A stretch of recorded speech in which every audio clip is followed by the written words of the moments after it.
Les jeunes sont frappés d'un immense problème. Beaucoup ont une identité capitaliste planétaire qui est axée sur la consommation commune des biens transnationaux, qui échappent à la réalité de leur terroir. Les plus riches, ce sont eux qui donnent le label de ce qui devrait être.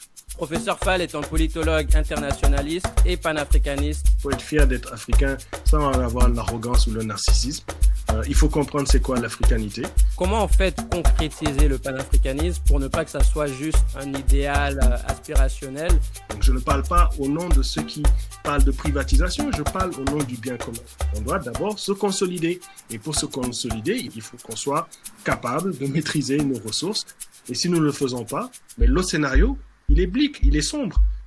L'Afrique qu'on veut construire, c'est une Afrique qui accueille la diaspora. Ça permettrait de rompre définitivement ce malaise qu'il y a entre les Africains américains qui considèrent qu'on les a vendus. Ça va dépasser les questions des langues. Par exemple, le type là, qu'on fait comme ça là. Il n'y a pas d'Occidentaux qui font ça. Toute l'Afrique et tous les Africains des diasporas font ça sur plus de 4 siècles. Nous avons gardé des éléments de nos africanités dans nos rythmes, dans notre façon de vivre, de marcher, de manger. Donc la résilience de l'Afrique est extraordinaire. Qu'on reste à l'extérieur ou qu'on soit sur le continent, on peut continuer à œuvrer pour un autre monde et pour une Afrique plus équilibrée. Donc bonjour à toutes et à tous et bienvenue à un tout nouvel épisode de Project Umoja, le podcast panafricaniste dédié à l'éveil des consciences et l'unification des populations africaines et afrodescendantes à travers le monde. Je suis votre animateur Abdelaziz Diko et je suis comme toujours en compagnie de mon cher co-animateur Maurice Gouakou Makissa. Je ne vois pas pourquoi nous ne chercherions pas ce qui nous unit au lieu de chercher ce qui nous divise. La lutte continua. What is needed? Togetherness. Unity. Et nous avons l'immense honneur également aujourd'hui d'être en compagnie du professeur Aziz Salmon Fall. Professeur Fall est un politologue internationaliste et panafricaniste sénégalais et d'origine égyptienne également. Il enseigne les sciences politiques, l'anthropologie, les relations internationales et le développement international à l'université McGill et également à l'UQAM. Il est ancien coordonnateur du réseau québécois contre l'apartheid et est également fondateur et membre du GRILA, qui est le groupe de recherche et d'initiative pour la libération de l'Afrique, dans lequel il coordonne avec un collectif de 21 avocats, des personnalités et divers organismes la première campagne internationale africaine contre l'impunité, l'affaire du président Thomas Sankara. Il est cofondateur et co-coordinateur du mouvement des assises de la gauche au Sénégal, président de la fondation Aubin et du centre de recherche progressiste Ryerson. Il est auteur de plusieurs écrits spécialisés dont la critique annotée des 200 points du NEPAD.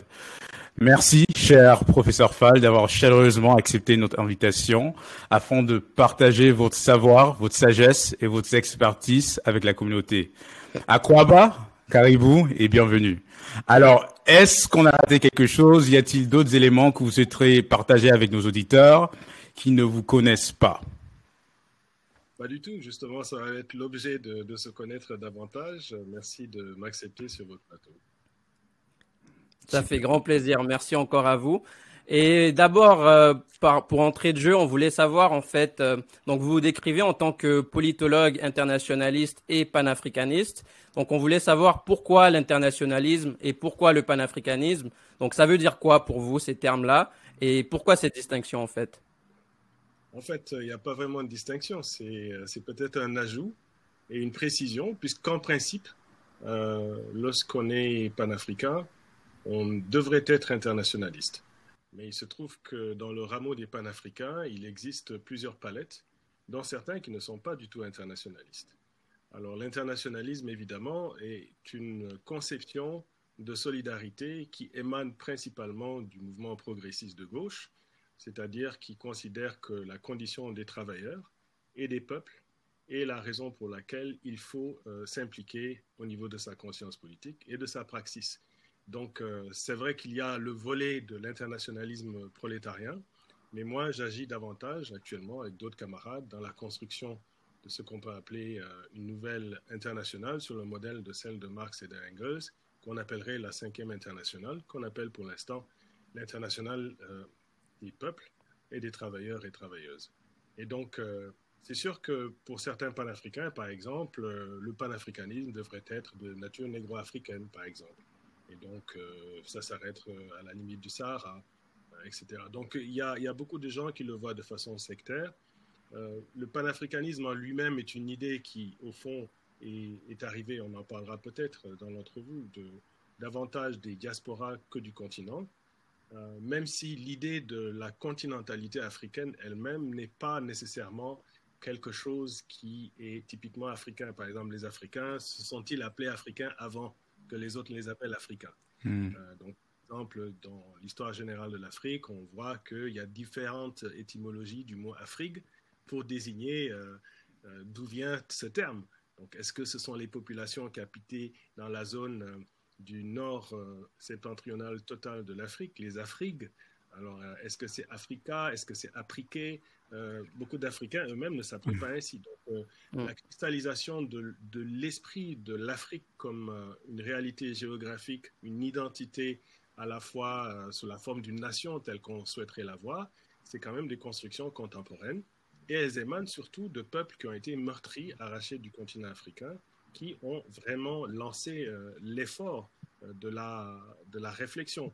Donc là, on pense par exemple à Henry Sylvester Williams, qui en 1900 avait consacré un enjeu formidable sur l'accaparement des terres, les ressources africaines.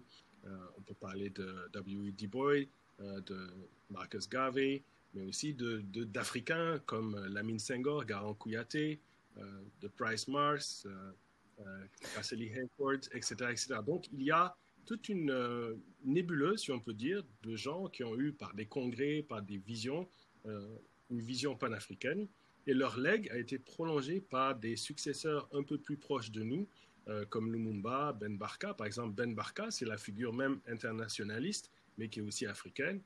Fanon, qui est un autre internationaliste, mais qui est panafricain. Nkrumah, qui met en pratique, évidemment, au niveau de l'État, dans la perspective d'un État confédéral, Cabral, ou l'un des derniers, comme Sankara. Mais en même temps, on va récupérer par panafricanisme des gens comme Rosa Parks, qui n'avaient pas nécessairement un idéal panafricain, mais qui ont lutté pour la condition noire, Malcolm X, Booker T. Washington, etc. Donc, il y a vraiment des ancêtres de l'avenir qui nous servent de phare, et c'est de bonne guerre. Il y a différentes lectures du panafricanisme. Donc, lorsqu'on attelle panafricanisme et internationalisme, c'est vraiment pour bien identifier la particularité de cette forme de panafricanisme. Eh bien. Alors, le panafricanisme est de plus en plus d'actualité aujourd'hui. C'est une philosophie, est un mouvement qui parle beaucoup à la jeunesse africaine aujourd'hui, que ça soit sur le continent ou à travers la diaspora. Alors, on peut dire que le panafricanisme est une arbre avec plusieurs branches. Pouvez-vous nous donner un bref résumé de l'évolution et des racines du mouvement panafricain, et en deuxième temps nous expliquer pourquoi le mouvement et l'idéologie panafricaine est encore d'actualité en 2021? Bon, un peu comme je l'ai expliqué, nous sommes dans une situation à la fois délicate, puisque l'Afrique au XXIe siècle est littéralement assaillie du fait de ses ressources. Et du fait de la crise, il y a une sorte de redécouverte du panafricanisme. Et même si vous regardez dans un rapport récent que j'ai cité dans une de mes notes, celui du service français, qui considérait que le panafricanisme était effectivement le danger pour les intérêts français au XXIe siècle. Donc il y a une sorte d'actualité, il y a une découverte par vos générations de ce concept, et on a effectivement une différente palette de ce panafricanisme. Au niveau du continent africain lui-même, il faut aussi le mettre en rapport avec, je dirais, d'autres conceptions, le panasianisme, le panarabisme, par exemple, pour avoir une idée de ces idéologies continentales qui se sont consolidées, cristallisées dans le sillage de Bandung, c'est-à-dire du mouvement des non-alignés. Donc, il y a eu un esprit, si je peux dire, de gens qui ont considéré qu'il fallait absolument construire au niveau géographique, au niveau d'une entité supranationale, un projet qui soit panafricain. Maintenant, comme cela s'est fait dans la période de décolonisation, ces décolonisations n'avaient que deux options pour simplifier les choses. Soit elles se faisaient par des mouvements de libération nationaux, c'est-à-dire vous arrachiez votre indépendance, soit elles étaient négociées. Donc ceux qui ont osé lutter au niveau d'une lutte de libération nationale, par exemple l'Algérie, ou les pays de la ligne de front et l'Afrique du Sud jusqu'au début des années 90, vont se retrouver en rapport antagonique avec l'ordre du monde qui ne voulait surtout pas qu'il y ait cette sorte de version panafricaine. Et donc les indépendances négociées, dans le précaré français, a signifié le référendum de la loi cadre de fer de 1957, où seul un pays, c'était la Guinée de Sékou Touré, a accepté de se lancer dans l'odyssée panafricaine et de construire l'indépendance. Donc, évidemment, De Gaulle, c'était un piège, et donc la Guinée va la prendre à ses dépens. Il va y avoir une opération française pour décrédibiliser la monnaie nationale. Ils vont fabriquer des faux billets. La bauxite de la Guinée va être boycottée, et c'est ici même au Québec que ça va être acheté à vil prix, et c'est ainsi que Alcan, Reynolds et une bonne partie de la révolution tranquille du Québec a pu se faire. Et ça, c'est souvent méconnu. Et pendant ce temps, dans la sphère anglophone, les révoltes des Mau au Kenya, la résistance de la Gold Coast fait advenir la République du Ghana. Et donc là, on a tout d'un coup le prélude de ce mouvement qui pourrait amorcer un panafricanisme dans la praxis. Et très vite, l'impérialisme s'interpose. Il va agir de façon très féroce. On va connaître les pogroms au Cameroun, donc Ruben Oumniobé, Félix Mounier, tous ces grands précurseurs du Cameroun seront assassinés. Des opérations macabres à très grande échelle, de véritables pogroms vont avoir lieu.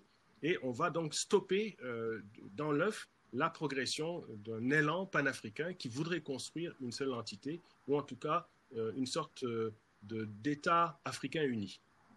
Et donc, lorsque advient la lutte de libération en Algérie, là, il y a une seconde coupure.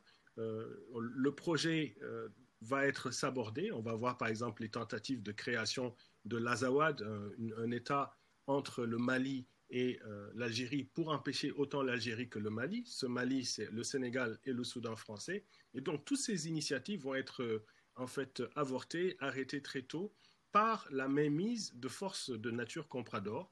Donc, au sein du panafricanisme, des représentants qui se disent panafricains, mais qui en réalité sont en connivence avec ce qu'on peut appeler un ordre néocolonial. Et donc, cette famille, on l'a appelée le groupe de Monrovia, et elle s'est heurtée de plein force avec le groupe de Casablanca, qui était le groupe qui représente un peu la frange que nous essayons d'incarner aujourd'hui, un panafricanisme progressiste, une Afrique unie, sans division aucune. Et donc, ce groupe va perdre, et c'est le groupe de Monrovia qui a continué à piloter principalement le processus panafricain en le mettant dans un système de perfusion occidentale et en le gardant dans une acception, disons, institutionnelle, jusqu'aux accords de Sirte avec Kadhafi.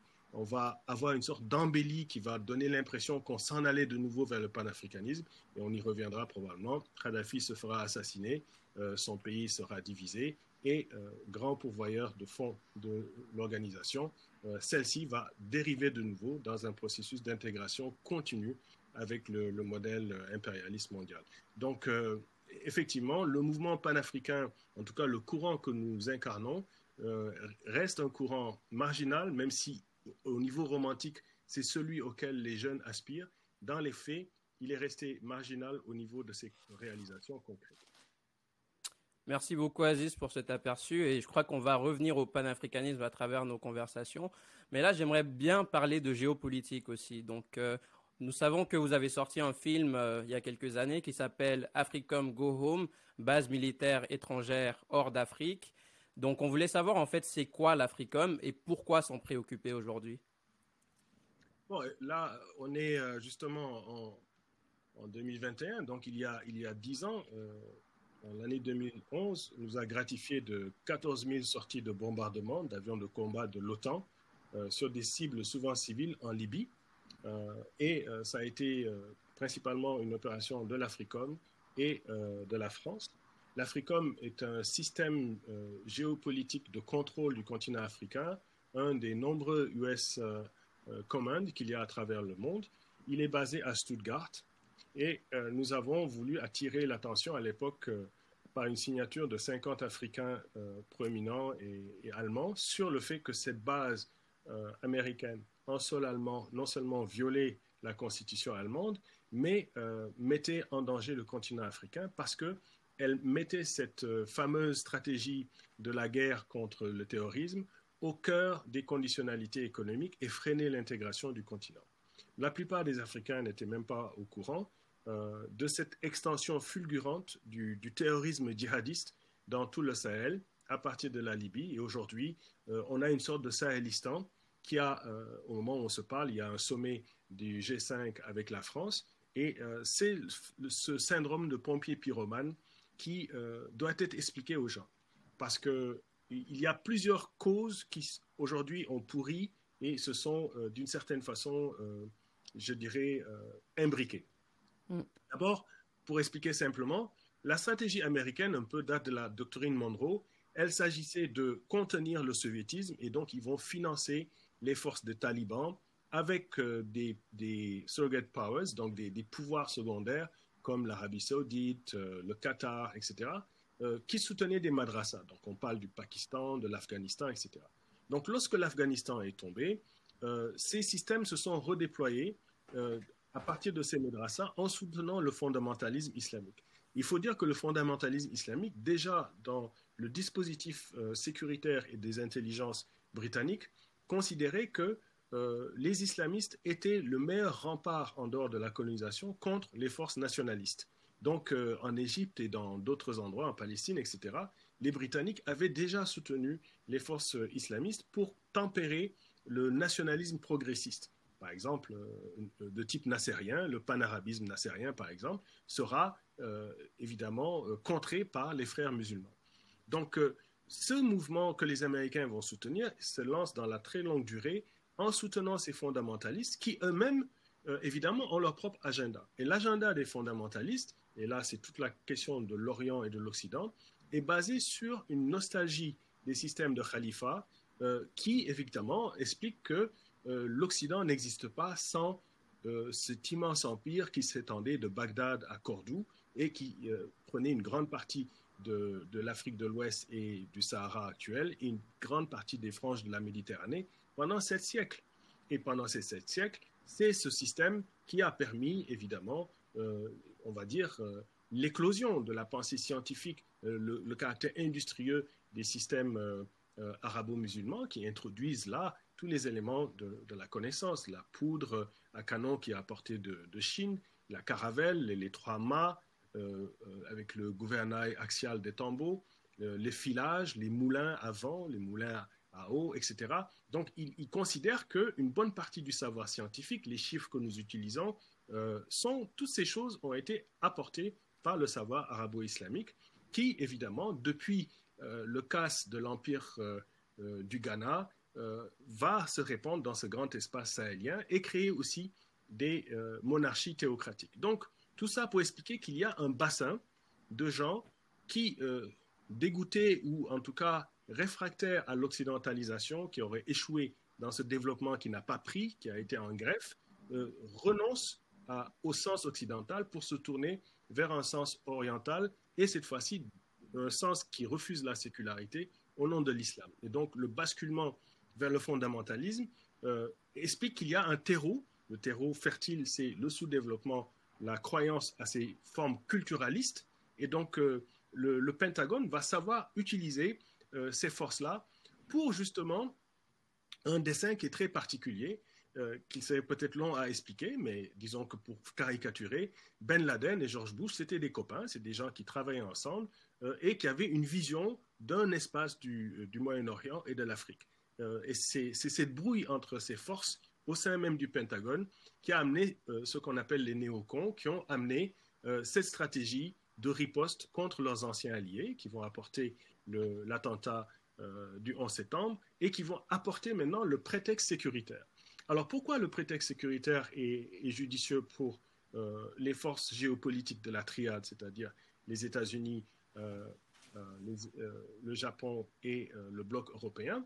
C'est parce que ces 3 puissances qui tiennent l'ordre mondial sont en déclin et n'arrivent pas à compétir avec les puissances émergentes du BRICS, principalement de la Chine, qui viennent maintenant leur contester leur espace de ponction économique. Et donc, dans l'industrie extractive, dans l'accès aux terres et dans l'économie agricole, les anciennes puissances peinent à pouvoir soutenir le rythme de croissance, la rapacité de ces grandes puissances émergentes, la Chine, l'Inde, le Brésil, etc. Donc, ne pouvant pas véritablement réussir à garder sur le terrain économique leur géopolitique, va se substituer au canal économique. Donc, pour expliquer simplement, la coopération internationale n'atteint pas le 0,7% pour ces pays-là, ne l'a jamais atteint. Grâce à ça, les pays africains voient bien que, à cause de la dette et l'endettement, il y a d'autres acteurs possibles. Et donc, il y a une tentation d'aller vers ces acteurs des pays émergents. La seule façon de garder ces pays africains dans le giron du dispositif impérialiste, c'est dorénavant pas par l'économie, mais par la géopolitique du chaos, parce qu'aucun de ces pays africains n'a la capacité de lutter contre le djihadisme organisé. Et ce djihadisme est bien sûr monté en épingle, et on pourra revenir sur les façons par lesquelles le Mali a été partitionné, la façon par laquelle ce Sahélistan a été mis, et les opérations Serval et Barkhane qui justifient la persistance de la pénétration française. Alors ici, c'est le syndrome pompier-pyromane. Sarkozy a détruit la Libye et une partie du Mali. Hollande vient et reprend au nom de la France la portion, disons, positive du rôle sécuritaire de la France. Et maintenant, Macron doit gérer une politique qui remonte à De Gaulle, celle de la France-Afrique, et en même temps, il cherche à s'en démarquer sans perdre les atouts sans lesquels la France ne peut pas exister en Afrique. Donc, voici pour expliquer clairement un schéma que Fanon avait compris. Fanon avait compris que les expéditions coloniales obéissent à un schéma donné de faire régner l'ordre chez les barbares, la protection des concessions, les intérêts des pays européens, etc. Donc, la barbarie, elle est sécrétée par l'extension obstinée du capitalisme en crise. Et là, il va jouer la contre-révolution devant chaque avancée de nos luttes. Partout, il suscitera des compromissions auxquelles succomberont les forces social-démocrates et même de gauche radicale au nom de la peur de s'opposer à une confrontation inégale. Voilà pourquoi cet enjeu est à la fois complexe et aujourd'hui nous sommes rentrés dans des situations de pourrissement. Vous prenez des endroits comme le Cabo Delgado au Mozambique, ça devient une zone incontrôlable au niveau du dispositif. Elle est résultante de ce chaos. Mais Aziz, est-ce que vous voyez cette sorte de militarisme comme une forme de néocolonialisme ou une forme de recolonisation en tant que telle? En fait, le dispositif néocolonial, il est relativement simple à expliquer. Les indépendances négociées dont on a parlé étaient assorties de clauses secrètes, de clauses annexes, qui stipulent très clairement des accords de préférence, des accords d'accès, de survol, de formation militaire, etc., avec les anciennes métropoles. Donc, les pays africains avaient déjà ces accords au niveau militaire, qui les mettaient presque en tutelle. Donc, le dispositif néocolonial lui-même, il a fonctionné, il a commencé à s'épuiser à mesure que la guerre froide s'estompait. Donc, à partir de 1989, la peur du soviétisme disparaissant, c'est comme si on avait redistribué les cartes. Et donc, l'arrivée de nouveaux joueurs, le désengagement de l'État, la fragilisation de cet État en faisant arriver d'autres intérêts transnationaux au niveau économique, c'est-à-dire que ce n'est pas que les anciennes puissances néocoloniales qui gèrent dorénavant l'enveloppe économique, mais aussi d'autres acteurs du fait de la transnationalisation. Ceci provoque une fragilisation du système néocolonial qui, en plus, fonctionnait avec des réseaux plus opaques qui sont imbriqués. Donc là, on peut rentrer un peu dans la caricature, les réseaux francs-maçons, les relents de différentes France-Afrique rivales, etc. Les cercles africains eux-mêmes à caractère mafieux qui s'étaient engrangés et qui avaient gangréné la politique extérieure de certains de ces pays occidentaux. Donc ce vieil ordre sénile arrive en décomposition, d'accord, et à un moment où justement l'Afrique a besoin à la fois de s'intégrer dans l'économie monde et où le monde a littéralement besoin de l'Afrique. Et donc, à un moment où justement la solidarité interafricaine n'est pas véritablement une solidarité d'action concrète. Alors, le résultat, évidemment, c'est qu'on a maintenant une sorte de recolonisation avec des acteurs qui n'étaient pas les anciens, qui viennent redéfinir les systèmes d'accès aux ressources. La grande nouveauté, c'est qu'elle est faite avec nos propres élites qui concourent à ce système de transnationalisation. C'est donc la vente de l'accaparement des terres, la renonciation des souverainetés nationales sur des espaces entiers de nos ressources nationales, le bradage de ces ressources, les réseaux de connivence et d'intelligence au niveau des circuits financiers, etc., etc. Donc, il y a vraiment de nouveaux systèmes qui se mettent en place du fait aussi de la financiarisation du capital. Alors, vous avez brièvement touché sur ça, mais on voulait savoir aussi, la Chine et les autres puissances mondiales, quels sont leurs rôles néocoloniaux en Afrique et aussi quelle est la différence entre les différents modèles néocoloniaux des anciens colonisateurs, notamment l'Angleterre, la France et le Portugal. Quels sont les différents outils qu'ils utilisent pour approfondir leur stratégie néocoloniale sur le continent? Bon, la Chine est un pays qui a su échapper à la périphérisation en luttant. Donc la Chine à puissance égale est supérieure à l'Europe. C'est les Européens ensemble qui sont mis ensemble pour contenir la Chine. Et cette Chine-là est passée donc par une lutte de libération nationale, a réussi à construire son développement de façon autoritaire mais autocentrée. Et elle est arrivée là où nous sommes aujourd'hui, c'est-à-dire probablement la première puissance économique mondiale. Donc, cette Chine-là, elle est aujourd'hui encerclée par le dispositif militaire américain qui, lui-même, au niveau économique, doit à la Chine. Donc, les États-Unis sont endettés vis-à-vis de la Chine, qui dispose de plus de 1000 milliards de bons de trésor américains en bons de trésor. Et donc, il y a déjà une situation de conflictualité au niveau économique qui ne dit pas son nom, c'est la question des paniers de devises, etc. Le vieux système colonial, extrêmement épuisé et sénile, l'Europe s'est reconstruit et ces modèles de colonisation européens, ils ont des avantages sur nous par rapport à la Chine, dans le sens que la colonialité de leur système perdure. Leur colonialisme a disparu, mais la colonialité, c'est-à-dire la façon par laquelle l'aliénation mentale de nos systèmes de pensée, notre psyché, notre culture et notre extraversion vers eux a perduré malgré la chute de la colonisation et en dépit même des luttes pour les renverser. Donc cet avantage, il n'est pas évidemment immuable, mais il s'étiole lentement. Et donc il y a aujourd'hui, je crois, une sorte de situation assez paradoxale où on peut mesurer les anciens modèles coloniaux, pour revenir à votre question de façon plus précise, à la façon par laquelle nos systèmes économiques et administratifs ont été faits. Par exemple, le système portugais et français était basé sur l'assimilation directe. Donc, c'était des systèmes qui voulaient effacer l'identité finalement du sujet et avaient une conception de leur pays comme pas seulement l'Hexagone, mais la France et l'outre-mer, le Portugal et ses grandes colonies.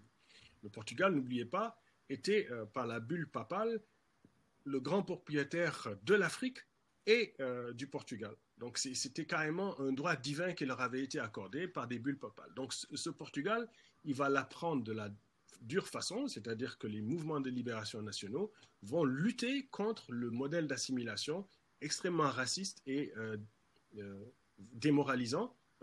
Et on peut là lire les luttes de libération en Angola, au Mozambique ou au Cap-Vert et en Guinée-Bissau. Et bien sûr, cet événement titanesque qui a été la révolution des œillets de 1974, qui permet vraiment de faire la lutte allant des périphéries et renversant la métropole. Donc ce modèle d'assimilation s'est effondré dans le cas du Portugal, mais ça n'a pas eu lieu dans le cas de la France.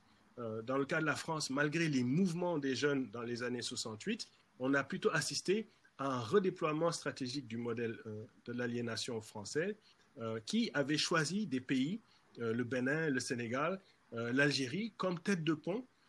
Et durant la période de la Seconde Guerre mondiale, la France libre comme capitale Brazzaville. Et donc, il y a une certaine France de connivence qui aujourd'hui est complexe, puisqu'il y a au moins 3 générations d'Africains qui ont grandi en métropole française et qui sont devenus français. Et cette France qui a hérité de ce vieux système croyait pouvoir effacer l'identité de ces sujets. C'est un peu l'image de nos ancêtres les Gaulois, par un système d'administration directe, ponction sur les ressources nationales, civilisation sur le modèle occidental français. Alors que le modèle anglo-saxon était très différent.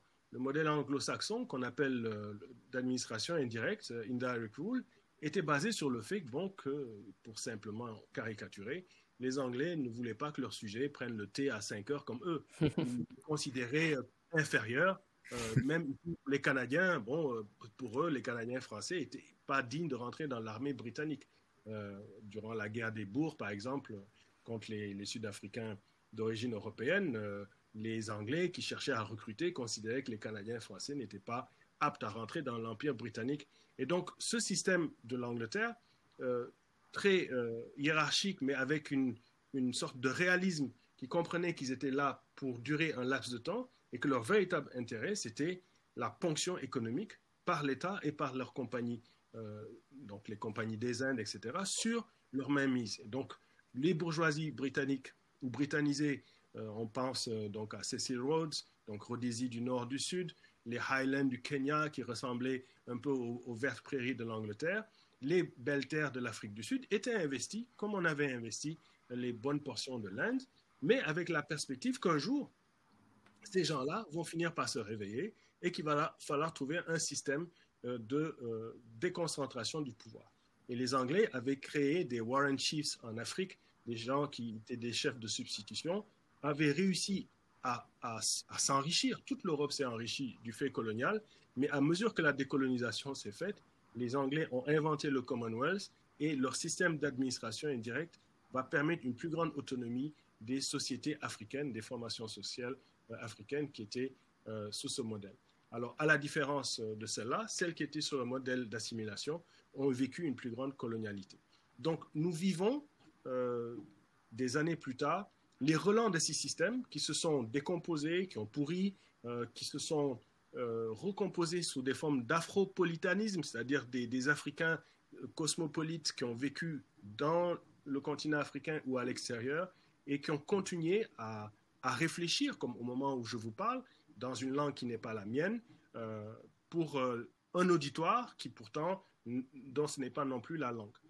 Donc cette francophonie qui s'est recomposée fait partie du dispositif de régulation de l'Europe française, qui jusqu'à présent est une Europe coloniale, qui a gardé des territoires d'outre-mer, donc on pense à la Nouvelle-Calédonie, à Martinique, aux Comores, etc. Donc la France n'a jamais renoncé à son idée d'être plus grande que l'Hexagone, et les Africains en voient la preuve avec cette longue bataille sur le franc CFA qui perdure encore aujourd'hui. Merci Aziz. Et vous êtes également professeur d'économie politique aussi. Donc on aimerait parler un peu de l'économie mondiale actuellement. Donc quel est le rôle de l'Afrique au sein de la mondialisation aujourd'hui? On parle beaucoup de néolibéralisme et de l'ordre néolibéral aujourd'hui. On en parle souvent, mais c'est un terme qui est assez complexe. Mais ça ressemble à quoi concrètement? Vous dites que c'est l'Afrique sans les Africains. Qu'est-ce que ça veut dire? Bon, c'est sûr que la conséquence de l'Afrique sans les Africains, il faut l'expliciter. C'est-à-dire que l'ordre mondial qui s'est imposé à partir de 1973, dans ce qu'on appelle la crise économique du pétrole, la guerre israélo-arabe, mais aussi la défaite du modèle de Salvador Allende au Chili, c'est une période où il y a donc un mouvement au niveau de l'économie monde qui fait redécouvrir les théories monétaristes, donc néoclassiques qui existaient déjà, donc c'est Hayek, etc. Mais on découvre donc Milton Friedman, l'école de Chicago, et vous avez un basculement au sein même de la matrice occidentale, c'est-à-dire que on passe du modèle fordiste à l'État, du modèle post-fordiste, et donc il y a une rupture de l'État-providence au profit d'une économie qui serait basée maintenant davantage sur les marchés, où même si l'État était un capitalisme monopoliste d'État, on le veut le plus petit possible. Alors, au nom de l'austérité qui a été faite donc au Chili, en Argentine et en Uruguay, on a vu qu'il était possible de mettre en pratique, mais à l'échelle de plus grands espaces macro, ces politiques au nom de l'austérité. Pourquoi l'austérité? Parce que entre 1973 et 1980, il se passe quelque chose en Afrique, mais aussi dans tous les pays du Sud, c'est qu'on demande, les groupes des non-alignés demandent un nouvel ordre économique international. On est en 1974 et cet ordre est refusé. Et ce qu'on demandait, c'était des choses très simples, stabilisation du prix des matières premières, aide publique au développement à 0,7%, barrières commerciales levées, véritable solidarité internationale. Bref, on enlève tout ça, on leur dit c'est pas possible. Par contre, il est possible d'acheter aujourd'hui et de payer demain. Et donc, les gens vont se précipiter pour dépenser, évidemment, à la fois pour continuer les dépenses d'infrastructure, parce que ça faisait 10 ans que nos pays étaient indépendants, il fallait construire des routes, des aéroports, des infrastructures, et donc on va s'endetter encore davantage. Et donc, lorsqu'on est arrivé au début des années 80 et que le Mexique a été en position de ne pas pouvoir payer la dette, en fait, c'était le cas déjà de la plupart des pays africains. Et donc, la Banque mondiale et le Fonds monétaire international, qui sont des institutions qui ont été créées pour réguler l'ordre mondial et dont la vocation première était d'abord la reconstruction de l'Europe, mais très vite s'occuper du développement, parce que c'est sur ça qu'il faut vraiment réfléchir. Le problème, c'est le développement. Donc, ces institutions vont se lancer dans ce qu'on va appeler les mesures d'ajustement structurel. Il s'agissait de mesures néolibérales, de désengager l'État, ou en tout cas de réingénierie de l'État, dans laquelle le marché devenait très important, les sociétés civiles aient été cooptées dans le projet néolibéral et l'État était ramené à sa plus simple expression. Du coup, on a un renversement du système où le tout marché revient sur l'idée que si on crée beaucoup de richesses, évidemment, à ce moment-là, on va pouvoir avoir un ruissellement à l'échelle de la planète. Et donc, on est rentré dans cette odyssée qui va se caractériser par les années 90, 2000 et jusqu'à présent, c'est ce système qui est rentré en crise. La résultante de ce système, dès le début des années 2000, l'Université des Nations Unies, Uni Wider, avait remarqué que si on changeait le système de représentation de la richesse en regardant le patrimoine des ménages, on se rendait compte qu'il n'y avait que 2% de l'humanité qui était riche.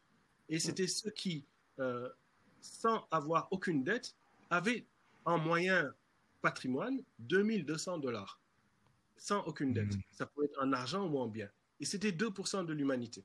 Ça, on était au début des années 2000. Aujourd'hui, comme le montre le rapport de Oxfam, les 1% les plus riches de la planète correspondent à 2 fois la richesse de 90% de la population. Là, on parle de 6,9 milliards de personnes. Donc, on peut avoir une idée de ce que ce néolibéralisme a permis, c'est que les milliardaires du monde entier, c'est à peu près 2153 personnes qui disposent de la richesse de 4,6 milliards d'individus. C'est à peu près 60% de la population mondiale.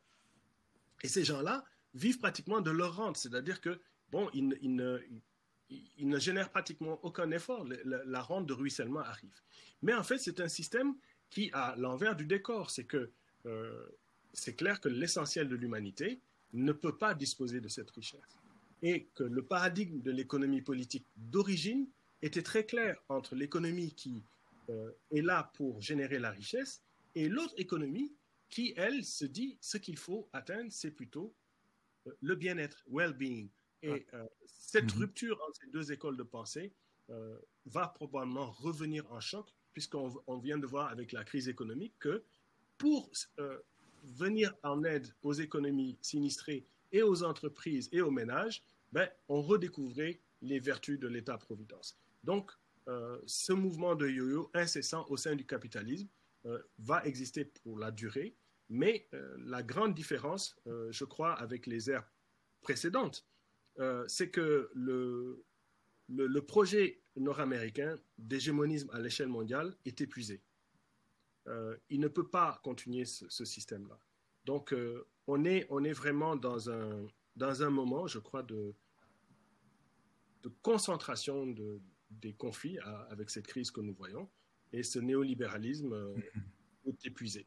Maintenant, on voit pourquoi la réponse des gens, c'est par le populisme, le basculement vers l'extrême droite, le basculement vers les culturalismes religieux. le catastrophisme aussi, les idées de fin de monde dans laquelle le basculement du monde semble être amorcé. Mais est-ce que l'Afrique continue à s'ajuster à ce système-là? Est-ce qu'on essaie encore d'intégrer? Et quelle est la vulnérabilité de l'Afrique vis-à-vis de ce système s'il est en crise actuellement? Ben, nous sommes complètement vulnérables. C'est-à-dire que si vous regardez le plan du NEPAD, qui était assorti et taillé sur mesure sur ce modèle, c'est pour ça que les Anglais appellent ça NEPAD. Donc, c'était vraiment un plan de soumission à l'intégration à l'économie monde. Si vous regardez l'agenda 2063, qui est un agenda à caractère incantatoire, donc, avec un grand manque de volonté politique patent, qui montre que ces réalisations seront très, très difficiles à réaliser. Si vous regardez le fait que les dispositifs de régulation internationaux ne fonctionnent plus et qu'on est là à fonctionner avec le G20, le G8, etc., parce que le dispositif multilatéral est en panne, l'Afrique est donc assujettie à ces mécanismes-là, d'abord parce qu'elle est sous perfusion, c'est-à-dire que son développement continue à être extraverti, elle a besoin de ses financements extérieurs, elle a besoin des investissements directs extérieurs pour pouvoir fonctionner. Et ces systèmes ont été aussi retouchés. Donc, on a fait la réflexion des codes miniers dans la plupart des pays. Donc, on a eu une retraite de souveraineté nationale sur nos ressources, sur nos moyens. Donc, oui, absolument, cet ajustement, malheureusement, perdure avec une très grande myopie de nos leaders parce que beaucoup en tirent profit. Mais nos peuples, je pense, continuent de résister par la résilience quotidienne. Mais les épanchements ont eu lieu. On le voit en Tunisie, on le voit au Burkina Faso. Et souvent, vous avez dès qu'il y a des situations de crise, les gens prennent l'ampleur de la situation. Donc oui, cet ajustement est en crise aujourd'hui. Alors, on va un peu passer à l'actualité économique en Afrique en ce moment. Alors, que pensez-vous de la zone de libre-échange continentale africaine? Est-ce vraiment du panafricanisme ou est-ce que c'est du afro-libéralisme? Ouais, peut-être c'est un mélange des deux. C'est-à-dire que dans les deux cas, comme je l'ai expliqué, il y a différentes conceptions du panafricanisme. Il y a du panafricanisme libéral de toutes les façons. Je pense qu'il y a des gens qui sont patriotiques d'un point de vue africain. Ils voudraient des labels de produits africains, Made in Africa, etc. Mais vous savez, nous, on a une conception, c'est clair, différente de ce qu'aurait dû être un marché intérieur de biens de consommation de masse. Ce n'est pas cela. Donc, c'est vrai que l'ouverture de ce marché, qui a été acceptée par tous les pays, je crois, à l'exception de l'Érythrée, donne l'impression, oui, d'un très grand pas. C'est des choses qu'on pouvait faire avant. Mais c'est beaucoup moins intéressant que ce que le plan de Lagos, par exemple, invoquait. Donc, nous, on pense que notre stratégie ne peut pas mettre la charrue avant les bœufs. La véritable stratégie, c'est la bataille d'abord au niveau de l'agriculture du continent africain, d'une stratégie d'autosuffisance alimentaire du continent africain. Ça suppose une réorientation du système de la division internationale du travail au niveau des productions agricoles. Ça suppose revoir tous les espaces de souveraineté, augmenter la marge de manœuvre de l'État pour pouvoir effectivement avoir des zones de péréquation entre des zones déficitaires et des zones excédentaires dans certains produits et dans certains matériaux. C'est avoir un marché tourné vers l'Afrique d'abord pour les besoins des Africains avant que ce soit un marché tourné vers l'extraversion de l'économie monde. Donc réinverser vers l'intérieur du continent l'essentiel des opérations de la productivité économique en partant d'abord sur des projets qui touchent à la satisfaction des besoins essentiels. Donc la fourniture en eau, la fourniture en alimentation, la fourniture en soins de santé, en éducation, etc. Et cela dans les dispositifs des marchés communicants. Donc ce n'est pas ça qui a été fait. Et c'est pour ça qu'il y a des avis très critiques sur la démarche. Mais en même temps, cette démarche, elle rappelle un peu celle qui a été faite en l'Union européenne d'une sorte de marché commun. Donc on reprend des stratégies qui ont fonctionné ailleurs. Mais ça suppose aller vers une monnaie commune parce que l'écu, ils ont très vite compris qu'on ne pouvait pas s'adosser au Deutschmark, il fallait créer l'euro. Donc les Africains doivent créer une monnaie continentale. C'était dans le projet de Sirte avec Kadhafi. Tout ce qu'on a aujourd'hui, c'est le projet du satellite africain Arrimé, qui a été permis justement grâce à la Libye. Et donc, c'est la preuve qu'on pouvait faire la même chose au-delà de ce marché pour d'autres mesures volontaristes qui soient arrimées à ce qui devrait être un marché intérieur de biens de consommation de masse. Donc, nous, dans notre stratégie, c'est un désengagement de l'économie mondiale et non pas un ajustement et une intégration dans l'économie mondiale. Donc, voilà pourquoi notre position est radicalement différente. Elle est basée sur une rupture sélective avec l'ordre mondial où c'est le développement de l'Afrique d'abord qui doit être privilégié et non pas le développement de l'économie mondiale qui, à ce moment, viendrait profiter à l'Afrique. Et est-ce que vous voyez l'unité politique comme un prérequis qui doit venir préalable à l'unité économique, tel que ce qui se fait actuellement au niveau de l'Union africaine et de la zone de libre-échange continentale africaine? Mais pour moi, je suis de ceux qui pensent que les bases matérielles d'existence, c'est elles qui donnent la réalité de la base politique. Donc, on peut, de façon institutionnelle et de façon incantatoire, créer un drapeau, créer une identité, et sans qu'elle ne soit le reflet des réalités matérielles de nos peuples. Par exemple, on peut très bien aller vers un projet confédéral ou un projet fédéral, appelé les États-Unis d'Afrique. On peut aller vers un autre projet qui serait les États africains unis. C'est pas la même chose. Les États africains unis, ce seraient ceux qui veulent participer à ce projet. Ce serait peut-être pas tous, mais ce seraient ceux qui accepteraient d'aller dans ce projet. Donc, il y a différentes démarches. Je crois que les deux vont ensemble, mais ça prend un projet de société. Ce qu'il faut réfléchir, c'est un projet de société. Pour l'instant, il n'est pas à l'ordre du jour. Ce qui est à l'ordre du jour, c'est la réforme institutionnelle menée par quelques chefs d'État au pas de course au niveau de l'Éthiopie. C'est quelques changements relativement cosmétiques, mais qui sont quand même intéressants. Mais je crois qu'il faut réfléchir sur des grands enjeux, une armée nationale panafricaine, une identité nationale africaine. Donc, penser au niveau d'un système éducatif qui dirait, si vous voulez faire ça, on doit instruire la prochaine génération dans une seule langue. Par exemple, on apprend le Swahili dès l'âge de 5 ans à l'échelle du continent, et dans une génération, tout le monde le parle et on se comprend partout. Donc, c'est des mouvements qui mettent en pratique des mesures institutionnelles. Donc, il y a une volonté politique. On ne voit rien de cela. C'est pour ça que nous proposons d'infléchir le panafricanisme vers au moins deux impératifs. C'est ce que j'appelle le panafricentrage. Donc, d'abord, une sorte de reconstitution de son africanité et un renouveau progressiste pour maîtriser l'accumulation et développer nos forces productives. Alors, quel est le système économique idéal pour l'Afrique dans ce cas-là et pourquoi, en fait? Moi, je pense que le système idéal, c'est donc une utopie, c'est un horizon souhaitable. Hein, donc, je ne crois pas qu'il y a nécessairement une perfection.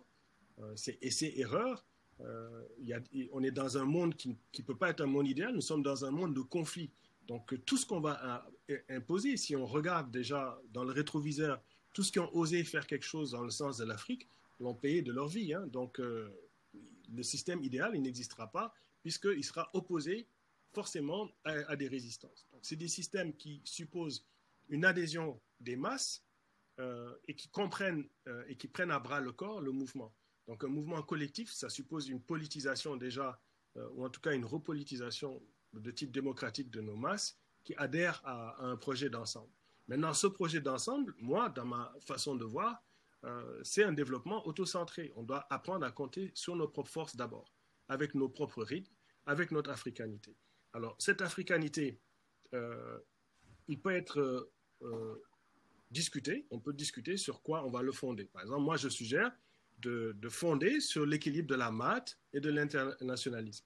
Pourquoi? Parce que c'était des systèmes qui étaient basés sur la justice sociale, sur l'écologie, sur une compréhension du respect de la dignité humaine qui pourrait faire adhésion à l'essentiel des Africains et de la diaspora. Alors ça, il faut faire attention. On peut renouer sans passéisme narcissique avec nos racines communes. On peut les régénérer scientifiquement contre l'ordre mondial, contre l'amnésie. Alors comment on va faire ça? C'est d'abord d'accepter qu'il peut y avoir un panafricanisme à caractère révolutionnaire. Ce panafricanisme révolutionnaire, il doit faire d'abord la critique de l'africanisme occidentalocentrique. C'est-à-dire qu'on doit revoir la façon par laquelle l'Afrique est insérée dans la mondialisation. On doit accepter un fait qui semble être évident, mais qui, par la preuve du racisme récurrent, n'est toujours pas accepté. C'est qu'en fait, l'humanité est africaine et qu'il n'y a pas de hiérarchie entre les êtres humains et que donc, par conséquent, les Africains qui ont pu réaliser des choses dans le passé sont capables de refaire de grandes choses, mais sans nécessairement revenir aux grandes périodes de 3000 ans de stabilité de l'Égypte et de la Nubie. Mais par contre, nous avons ici la preuve qu'il est possible de construire scientifiquement un projet. Alors, dans le Panafrique central, je propose, si c'est une doctrine africaine petit à petit acceptée, de bien distinguer au deuxième niveau une démarche afrocentrée ou afrocentricité à l'afrocentrisme. Parce que je soupçonne que l'afrocentrisme, comme l'eurocentrisme, sont justement des formes de culturalisme, ces formes d'intégrisme qu'il faut critiquer et dépasser, parce que ce sont des impasses. Il n'y a rien à se gargariser sur les grandeurs d'un temps ou d'un Black is beautiful. En fait, toute l'humanité est beautiful. Okay? On n'est pas plus supérieur, etc. Mais, étant donné que nous avons été dans des systèmes complexes d'infériorité, étant donné que nous sommes dans des systèmes en adversité où le racisme continue, ça explique que, par exemple, durant ce mois de février, nous sommes dans Black History Month. Mais les autres months sont des mois africains aussi. Donc, c'est parce que dans le contexte américain, il n'y avait pas de place. Donc, c'est des formes de discrimination positive qu'il faut comprendre, mais qui ne se limitent pas à notre psyché et qui ne se limitent pas à notre projet de société. Donc, il faut aller au-delà de ça. Il ne faut pas donc tomber dans le culturalisme. Et c'est pour ça que les auteurs comme Diop, etc., ont été réquisitionnés par des suprémacistes noirs, des mouvements de conscience noire qui n'ont pas compris, ou plutôt qui font semblant de ne pas comprendre, que Diop a très bien été clair, il n'y a pas de hiérarchie dans l'humanité. Et la grandeur des civilisations africaines n'est qu'un exemple de comment les civilisations par un plein plagiat se sont faites et que seul notre travail ardu et le changement du rapport néocolonial peut nous faire sortir de notre condition. Et donc, le Panafrique central se propose d'être une doctrine qui va puiser dans ses racines réactivées. Alors, je l'ai dit un peu plus tôt, le Panafrique central s'articule d'une part autour d'une philosophie qui prône la maths, donc la maths ici au sens de équilibre cosmique, équilibre terrestre, personnel, donc l'être humain lui-même doit être équilibré, c'est-à-dire psychiquement, physiologiquement, ce qu'il mange, ce qu'il boit, son environnement doit être sain, équilibre de vérité et de justice sociale et d'intégrité. Et deuxièmement, de redécouvrir nos schémas historiques socioculturels de régulation. C'est-à-dire que dans nos sociétés, il y avait des systèmes économiques, des systèmes politiques qui étaient là pour éviter l'abus du prince, éviter qu'il y ait des abus contre la personne humaine. Donc, il faut redécouvrir découvrir en fait ces éléments-là qui sont propres aux particularités du système Ubuntu, du système du Sanankuya en Afrique de l'Ouest, etc. Ensuite, ce système pourrait reposer sur maintenant une praxis d'intégrité. Alors, cette praxis d'intégrité, c'est le projet autocentré panafricain. Si possible, il doit être internationaliste, il doit être non sexiste, il doit être écologique pour qu'on puisse participer à un monde polycentrique. Et dans ce monde polycentrique, la première des choses, c'est le retour de nos diasporas, les diasporas récentes et les diasporas beaucoup plus anciennes qui désiraient rentrer. Donc, c'est ce que j'appelle, avec un petit jeu de mots, un historique matérialisme. Un matérialisme avec 2 A parce qu'il part des conditions historiques d'existence matérielle des Africains et des Africaines. Ils appréhendent leur processus de transformation et de reproduction pour atteindre une praxis révolutionnaire. Et ça, le rôle en incombe aux masses laborieuses, aux intellectuels organiques, donc à ceux qui, comme Cabral, ont choisi le camp des plus dominés, de ceux qui souffrent, de ceux qui veulent se sortir de leurs conditions, donc prendre parti pour eux, autant à l'intérieur du continent qu'en diaspora, et forger ensemble, pas un idéal, mais une alternative contre les phases prédatrices de la mondialisation, contre les options compradors, donc ceux qui ont accepté la subordination, et contre les intégrations continentales telles qu'elles sont désignées aujourd'hui. Donc, pour être bref, c'est un processus de conscience politique, un processus historique d'autonomie collective continentale qui favorise par une rupture sélective avec le système capitaliste dominant par une série de maîtrises. Alors, il faut maîtriser son accumulation. Donc, qu'est-ce qu'on produit? À qui appartiennent les ressources? Comment sont redistribuées les choses? Et là, nous allons, si nous allons dans cette voie-là, pouvoir revaloriser la valeur d'usage. Parce que cette valeur d'usage, elle était supérieure à la valeur d'échange dans nos sociétés. On va pouvoir redécouvrir nos schémas de solidarité. On va pouvoir redécouvrir les espaces du bien commun et un renouveau socioculturel. Et là, je crois que l'Afrique, à ce moment, apportera dans ce nouveau millénaire sa véritable partition. Donc, la redécouverte de l'optimisme, de la force vitale africaine, elle est basée sur ça. Donc, quand vous croyez en ça, bon, c'est clair que vous êtes d'une certaine façon marginalisé parce que l'ordre du monde qu'on voit aujourd'hui, il ne veut pas ça. Il ne veut pas organiser les conditions de l'éveil révolutionnaire.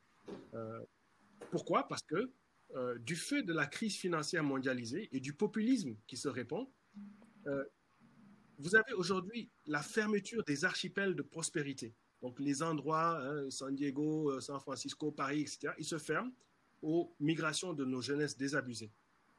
Et l'exaspération de cette jeunesse, qui est tout à fait légitime, elle s'arrête au niveau de l'indignation.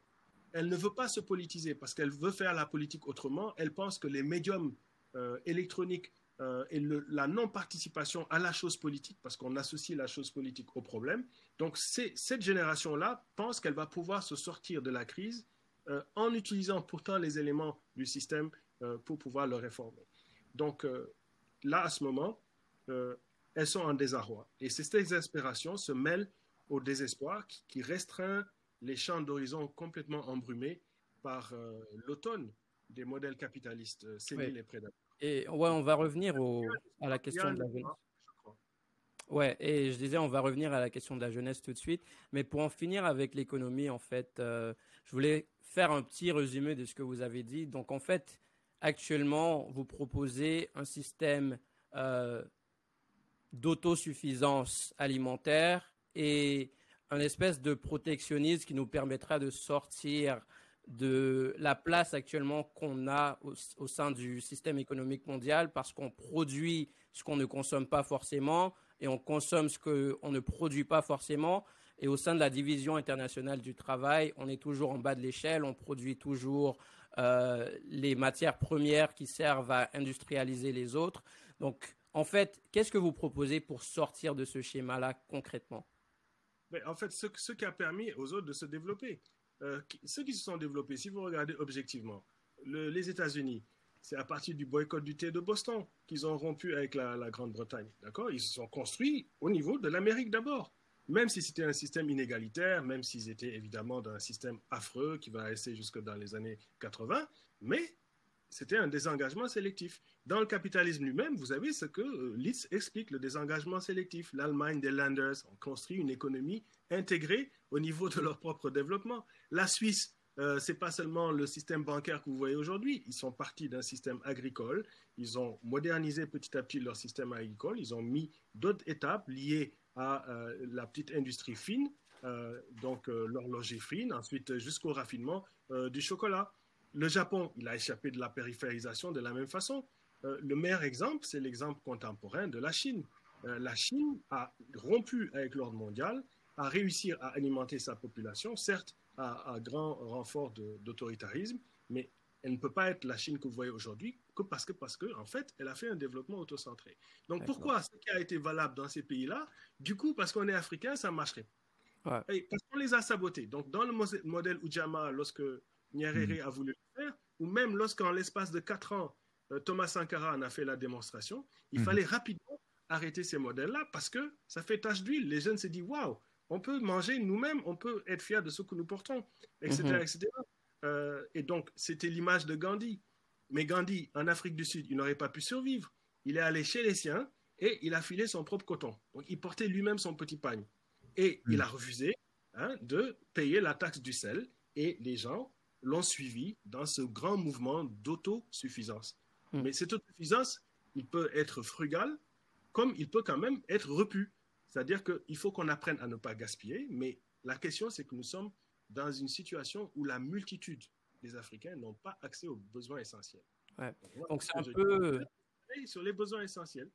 C'est un peu ce que Thomas Sankara a essayé de faire au Burkina Faso, mais est-ce possible de le faire à l'échelle de nos pays actuels? Donc, est-ce qu'on a assez de ressources, disons, dans un seul pays africain aujourd'hui? On a 54 pays. Est-ce que, par exemple, un pays, disons, qui a moins de ressources serait capable d'assumer cette autosuffisance-là? Le Burkina l'a fait à l'époque, mais est-ce possible aujourd'hui de vraiment penser à le faire à l'échelle nationale? Alors, le projet est basé sur l'autonomie collective. C'est pour ça que le panafricanisme, je vous disais tout à l'heure, la péréquation. Donc, les zones excédentaires vont aider les autres qui sont déficitaires. C'est valable pour le Nigeria. Donc, vous prenez un pays comme le Nigeria, le Nigeria a beau être un pays, il y a des zones qui sont défavorisées par rapport à d'autres. Et donc, c'est ce même mouvement qui se fait. C'est une autonomie collective. Dans le désengagement sélectif que nous proposons, la déconnexion, qui a été bien expliqué par Samir Amin, on peut expliciter au niveau théorique, mais au niveau pratique, pour le mettre en pratique, il faut que ce que vous avez dit soit rendu impossible au niveau du problème par la solidarité. La solidarité entre régions. Donc, vous avez une spécialisation internationale, nous ne l'avons pas, nous pouvons faire des échanges de ce qu'on n'a pas versus ce que vous avez, etc. Mais c'est aussi la solidarité sud-sud. Donc, le Vietnam, le Brésil, l'Afrique du Sud va collaborer avec l'Inde, etc. Donc, nous avons aussi un immense espace. Donc, contrairement à l'impression qu'il y a, l'Afrique en elle-même, déjà, en termes de ressources, a tout. C'est-à-dire qu'on n'a même pas besoin, si le reste du monde disparaissait aujourd'hui, on a tout. Il ne faut pas déconner. Au niveau électrique, on peut, à partir de 2 de nos rivières, hydroélectrifier tout le continent.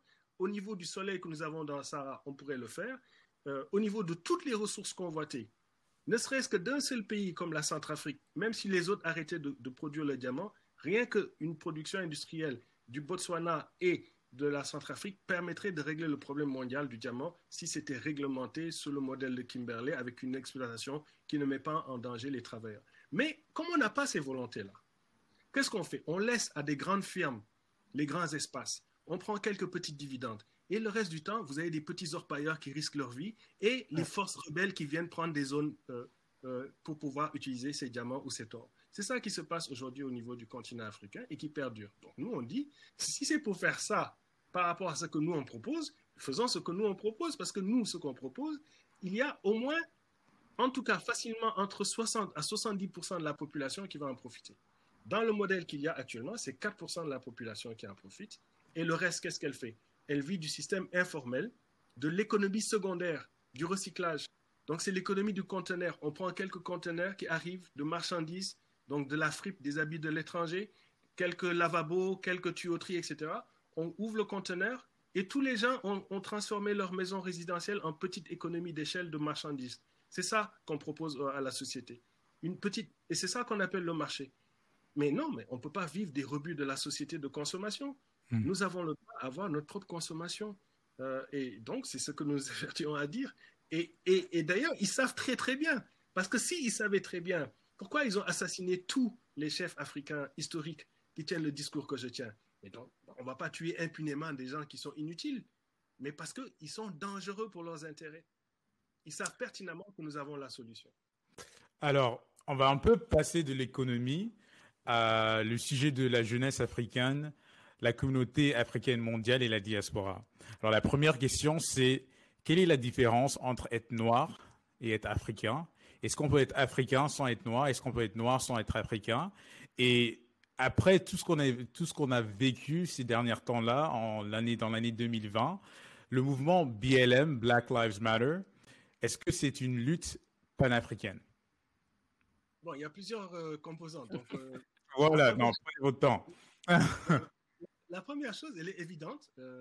Pour moi, bon, je pars d'un point de vue général, tous les êtres humains sont des Africains.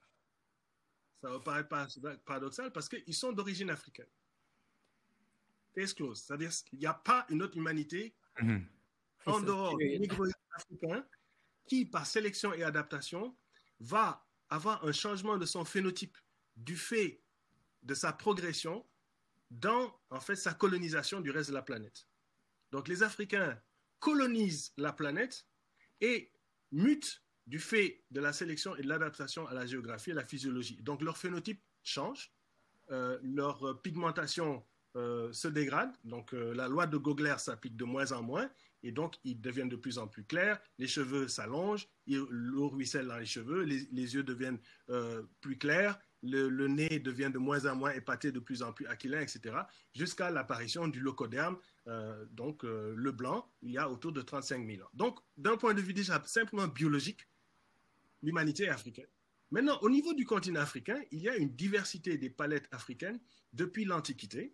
Donc, il y a eu des peuples qui étaient extra-africains qui se sont mêlés à cela. Comme nous sommes allés ailleurs, il y en a d'autres qui finalement se sont métissés à nous et qui sont restés là. Et donc, il y a déjà une grande palette historique dans l'Antiquité. Et on le voit dans les sociétés, par exemple, nubiennes et égyptiennes, ont été assaillies par différents peuples qui les ont assiégés. Donc, il y a eu des métissages, etc. Donc, l'Afrique, c'est une palette. Et lorsque les colonisations européennes arrivent, lorsque les colonisations arabes avant les Européens, lorsque les colonisations européennes qui apportent d'autres contrées, donc des Chinois, des Indiens, il y a eu un mélange extraordinaire sur le continent africain qui fait qu'il y a une africanité diffuse, bien claire, mais qui est l'africanité de la géographie contemporaine d'aujourd'hui. Ces gens-là sont tous africains. Donc du Cap Bon au Cap de l'Espérance, de la Tunisie à l'Afrique australe, du Sénégal, du Cap Vert jusqu'au Cap Horn, on est effectivement Ras Afoun, on est tous des Africains. Maintenant, c'est cette palette de diversité qui fait la grandeur et la puissance de l'Afrique. Et nous ne renoncerons jamais à l'intégralité du continent africain, comme nous ne renonçons pas aux autres territoires qui sont toujours sous domination occidentale de nos terres, comme nous ne renonçons pas à ce que les Africains en diaspora puissent retourner vers leur société d'origine. Donc, pour nous, l'africanité, elle est ouverte, en tout cas dans notre acception. Ce n'est pas une acception raciste. Il y a plein de Noirs qui ne sont plus africains du tout. Ils sont peut-être physiologiquement, typologiquement africains, mais ils ont perdu l'identité africaine. Donc ça, c'est un autre niveau. Donc il y a des gens qui sont devenus africains par adoption, qui ont adhéré à nos valeurs africaines. Et comme il y a des Africains qui ont oublié qu'ils étaient Africains, qui ont été déracinés et qui, biologiquement, refusent même de se reconnaître culturellement. Donc, tout ça pour expliquer qu'il y a évidemment un débat au sein de nos mouvements, mais pour nous, la question est très, très claire, parce que nous partons d'un point de vue relativement clair et scientifique, et d'un point de vue de xénophilie, c'est-à-dire que l'Africain, en général, n'est pas xénophobe. Il aime l'étranger, il l'intègre, et son mariage est rarement endogamique. Donc, nous sommes dans l'ouverture, nous ne sommes pas dans la fermeture. Donc, c'est cette ouverture au métissage, puisque sans ce métissage, il n'y aurait pas eu la mondialisation de l'africanité. Maintenant, l'africanité en elle-même, elle a provoqué des chocs. Nous avons été assiégés, utilisés pendant plus de 3 siècles par un système esclavagiste autant oriental qu'occidental, auquel ont collaboré des monarchies et des cercles affairistes africains. Donc, il y a eu de la collaboration et ce système a gangréné sous la forme de la colonisation.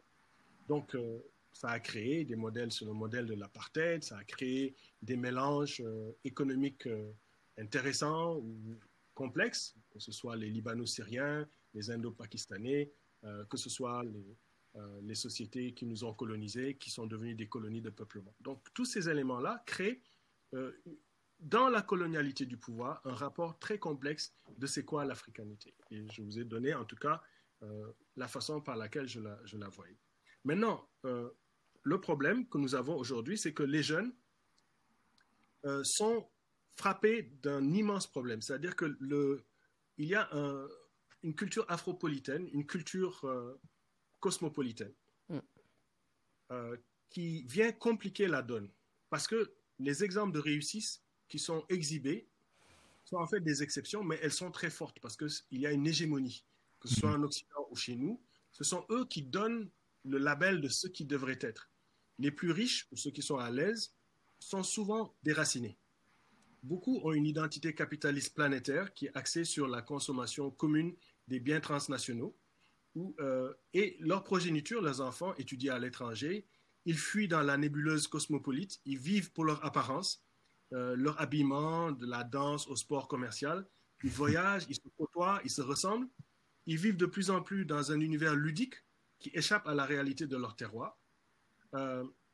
Et bon, ce plaisir ludique, il est complexe. Bon, ça va du sexe aux drogues en passant à différentes formes que l'hégémonie amène, parce que dans l'hégémonie, on crée des diversions pour que ces jeunesses ne comprennent pas. Donc, le sport d'élite ou le sport de masse, le hip-hop, par exemple, peuvent servir d'exutoire. Donc, on est frustré, on aboie, on crie, etc.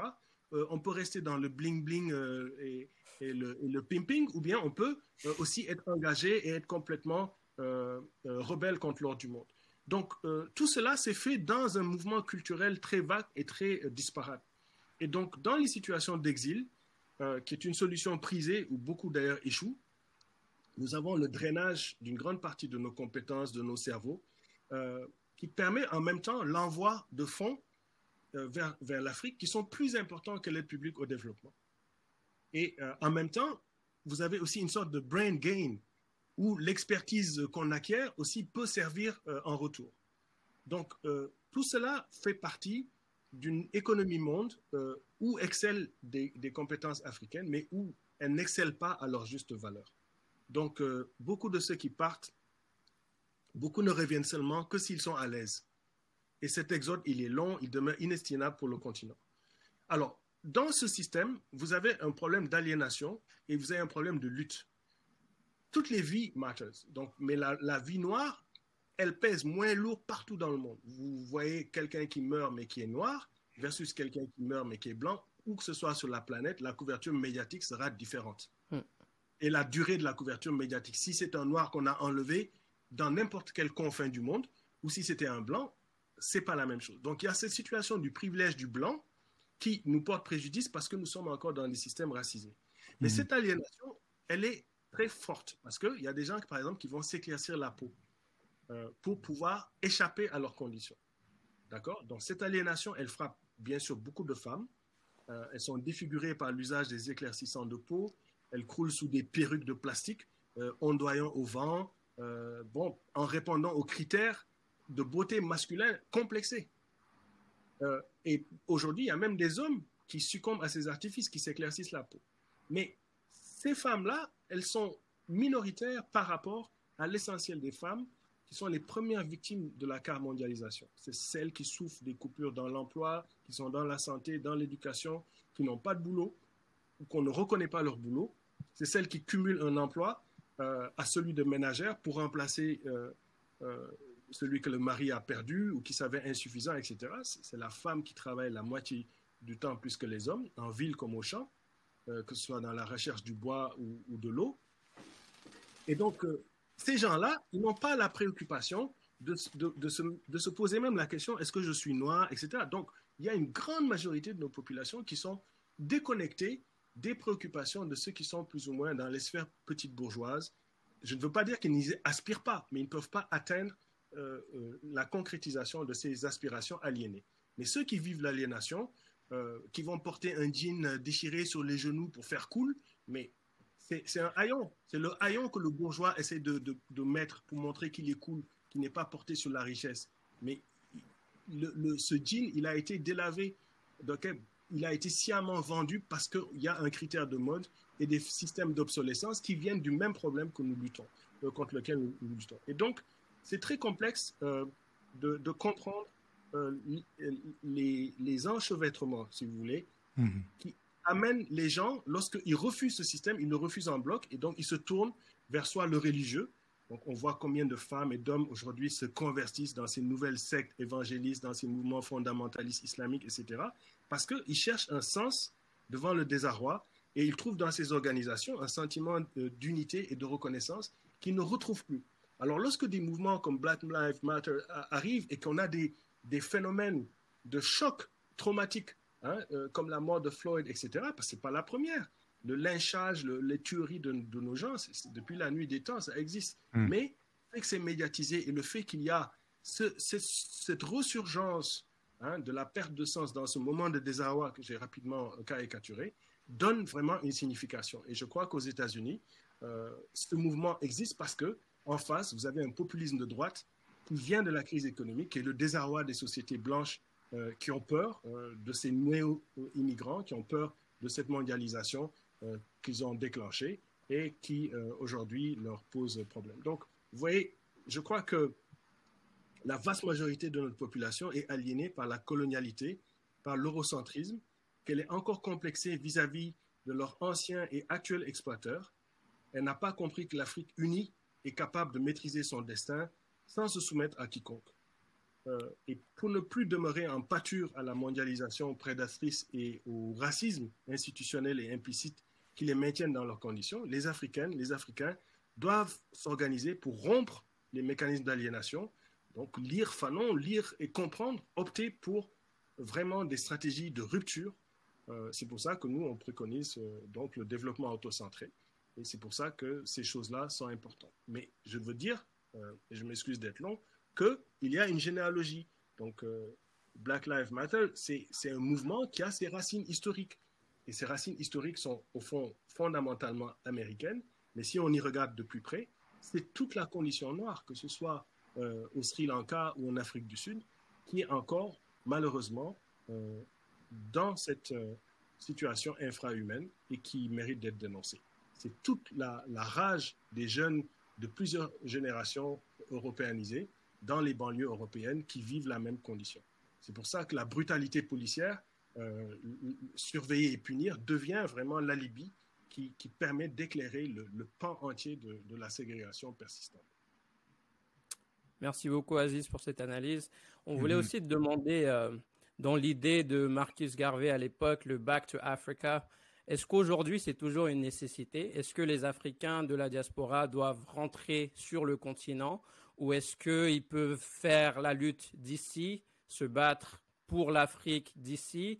Et est-ce qu'ils peuvent à un certain moment avoir envie de rester ici et de faire leur vie ici et de réussir en Occident ou ailleurs? Bon, vous savez, cette question-là, elle est délicate puisque, au fond, c'est des questions existentielles. Les gens sont partis pour toutes sortes de raisons. Il y en a qui sont partis sans revenir. Il y en a d'autres pour qui les conditions de retour sont rendues impossibles. Il y en a qui sont en exil. Il y en a qui sont partis pour des raisons économiques, mais économiquement, s'ils lâchent ça, ils n'ont aucune chance de retour. Il y en a qui n'ont pas de système de retraite. Donc, il y a plusieurs cas dans l'individualité atomisée qui empêche une lecture de la collectivité.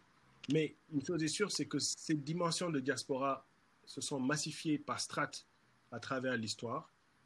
En tout cas, nous, dans notre schéma, l'Afrique qu'on veut construire, c'est une Afrique qui accueille la diaspora, qui veut utiliser toutes les ressources, y compris ceux qui ont été martyrisés, y compris ceux qui sont meurtris, qui doivent se reconstruire. Donc, au Ghana, récemment, il y a toute une opération à la fois à caractère commercial, mais aussi à caractère culturel et symbolique de retour que le président ghanéen a lancé. Et je crois que c'est des choses très positives, même si elles sont intéressées, il faut rester vers ça.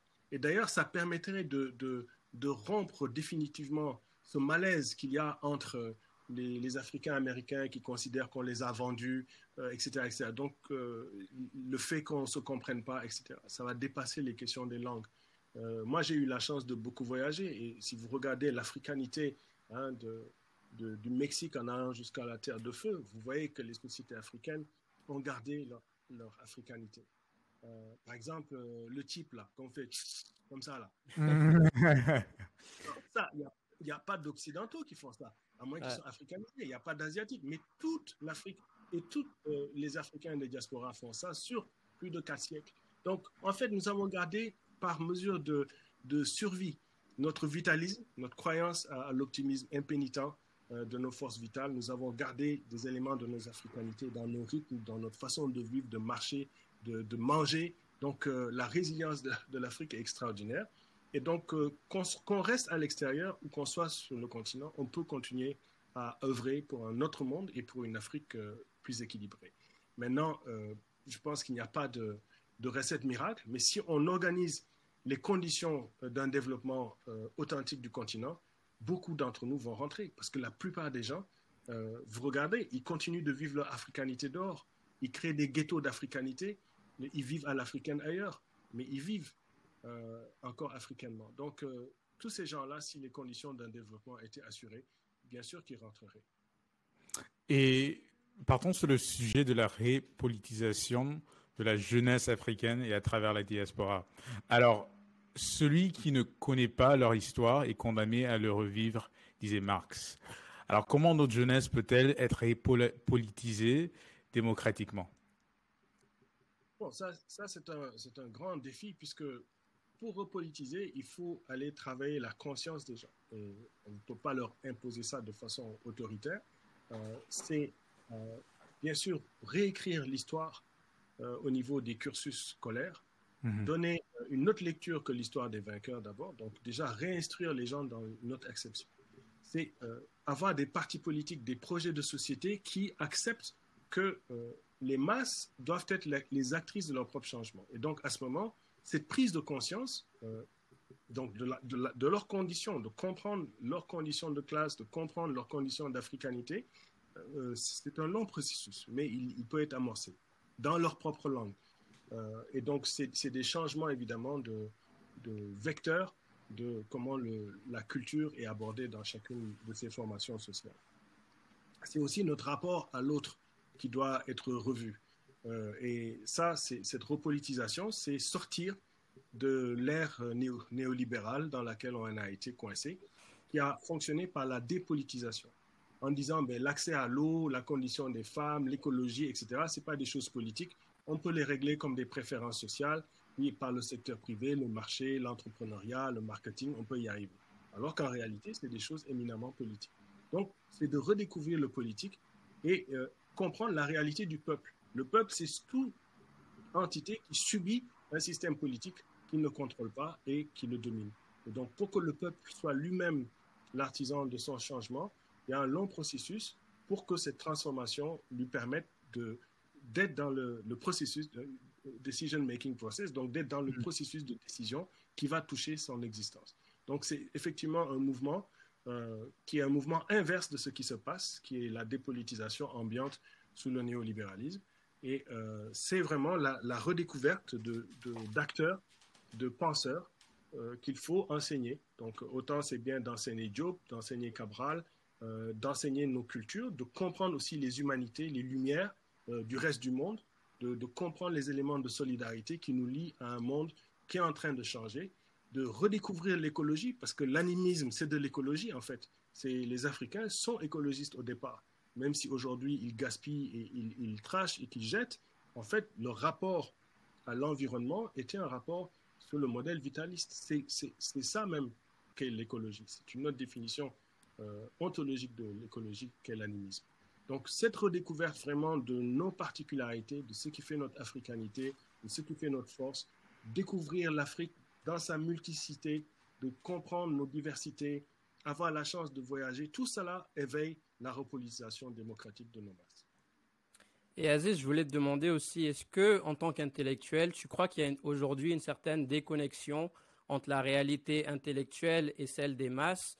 Il y a Amilcar Cabral qui disait « Gardez toujours à l'esprit que les gens ne se battent pas pour des idées, mais pour les choses dans la tête de quiconque. Ils se battent pour obtenir des avantages matériels, pour vivre mieux et en paix, pour faire avancer leur vie, pour garantir l'avenir de leurs enfants. » Donc, que dites-vous aux gens qui disent que le panafricanisme, ça ne se mange pas? Pouvons-nous militer pour des idéaux abstraits avec le ventre vide? Est-ce qu'aujourd'hui, c'est possible vraiment pour des gens qui n'ont pas beaucoup d'espoir à même penser à ces idées-là à travers lesquelles on discute depuis tout à l'heure? Bon, c'est sûr qu'on peut à la fois interpréter un peu hors de leur contexte, parce que Cabral lui-même a émis plusieurs idées. Et c'est juste que c'est des intellectuels qui ont choisi leur position historique de classe et qui se sont jamais coupés de leur masse et qui ont fait avec leur masse en étant même des avant-gardes, mais toujours avec leur masse. Donc, c'était par leur praxis.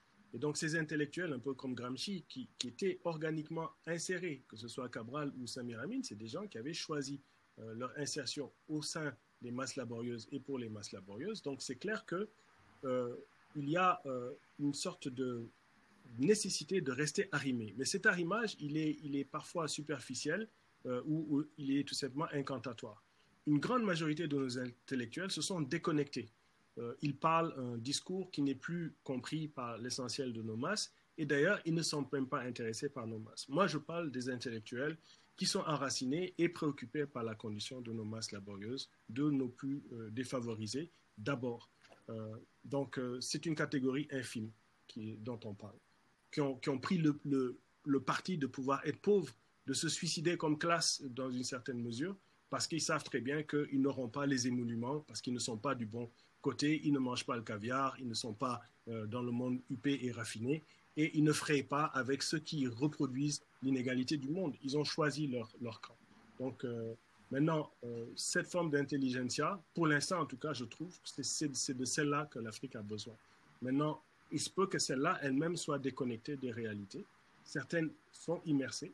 Il faut qu'ils réapprennent leur langue, il faut qu'ils reconnectent avec leur terroir d'origine, comprendre leur africanité.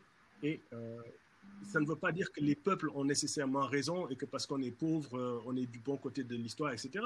Non, non, c'est parce que les besoins du développement doivent être infléchis vers la satisfaction de la multitude d'abord. Et lorsque l'intellectuel œuvre pour ça, au lieu d'œuvrer dans sa tour d'ivoire et pour ses petits besoins ou ses petits conforts, donc lorsqu'il fait l'effort, le sacrifice et le don de soi pour ça, moi je trouve ça admirable. Et ceux qui l'ont fait, peut-être qu'on ne le voit pas, mais leurs idées sont en fait des choses pratiques. Elles sont liées à la praxis de la transformation réelle. Et pour moi, le fait qu'ils existent, même de façon minoritaire, prouve que c'est possible et qu'on peut les généraliser.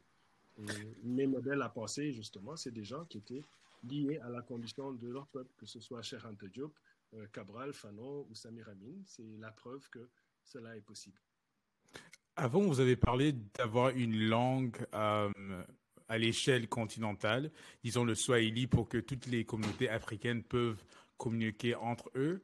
Est-ce qu'on a vraiment besoin d'une langue? Et dans ce cas-là, pourquoi on ne peut pas juste utiliser une langue occidentale, disons le français, l'anglais, le portugais? Et si on utilise une langue africaine, comment est-ce qu'on peut le justifier? Bon, moi, si je suis Hausa, pourquoi on ne parle pas Hausa et pas au lieu du Swahili? Pourquoi on ne parle pas le Yoruba au lieu du Wolof? Comment est-ce qu'on choisit cette langue-là? Et pourquoi est-ce qu'on a besoin d'une langue pour le tout du continent? Alors, au niveau de la psyché en psychopédagogie, c'est très important que le Hausa, le Yoruba, le Wolof apprennent les rudiments de l'alphabet et de l'apprentissage des langues, de la syntaxe, etc., dans sa propre langue. Donc déjà, le premier effort d'africanité, c'est de garder ses langues d'origine et de pouvoir être inculqué dans le savoir par sa propre langue. Là, on parle d'une langue de diffusion qui nous fait respecter à l'échelle internationale. Donc nous arrivons à la tribune des Nations Unies. Et autant qu'on traduit pour le russe, l'arabe ou le portugais, on traduit du swahili vers les autres langues. Donc nous parlons dans les hémicycles internationaux une langue qui unit l'Afrique. Donc c'est un choix. Par exemple, vous prenez le cas du Rwanda, ils sont passés de la francophonie à l'anglophonie en l'espace de moins d'une génération, par un choix tactique, parce que les éléments du FPR, ils vivaient en Ouganda. Ils ont pu le faire, la démonstration qu'on pouvait en une génération changer tout un système de pensée et de communication. Donc c'est une question de volonté politique. Ce n'est pas la prééminence d'une langue sur les autres. Nous avons l'espagnol, le portugais, le français, l'anglais, qui ne sont pas nos langues, qui sont des langues qui relèvent du système colonial. C'est un geste d'affirmation, de cohésion, de la construction d'une ocumène, d'une africanité. Et donc, oui, le Swahili est une langue qui a une certaine plasticité. Pour les arabophones, pour les bantous, c'est beaucoup plus facile. Et donc, on parle de l'Afrique centrale, de l'Afrique australe et une grande partie du Maghreb qui déjà auraient des facilités d'apprentissage et ceux qui ont été islamisés dans toute l'Afrique de l'Ouest. Donc, oui, c'est vrai. Et d'ailleurs, si vous avez étudié les travaux de linguistique, il y a des proximités linguistiques dans plusieurs langues africaines. Donc, au fond, je crois que c'est un faux débat, c'est une question de volonté politique de créer un système. Quand vous pensez dans votre système de pensée, vous faites de grandes choses. Les Coréens, ils ont gardé leur langue. Ils ont beau parler en anglais pour plein de choses, ils enseignent en coréen. Les Japonais, ils ont fait la même chose. Les Chinois, mais écoutez, ils enseignent en mandarin. Donc peut-être que l'avenir du monde est dans le Chinglish. Peut-être qu'on devrait se mettre au Chinglish dès maintenant. Un mélange de chinois et d'anglais, et puis bon, l'humanité parlera Chinglish un jour. Et pour l'instant, nous, panafricains, nous disons, la solution, le moindre mal, ce serait de prendre une langue relativement facile, accessible par différents corridors culturels, et qui, en l'espace d'une génération, pourrait être appris. et permettre cette consolidation. À ce moment, vous imaginez une circulation, on a un seul passeport, on a un seul système de communication facile du nord au sud, de l'est à l'ouest. Oui, nous avons une fonctionnalité que nous envirait le reste du monde. C'est ce que l'anglais a réussi à imposer. C'est les Anglais.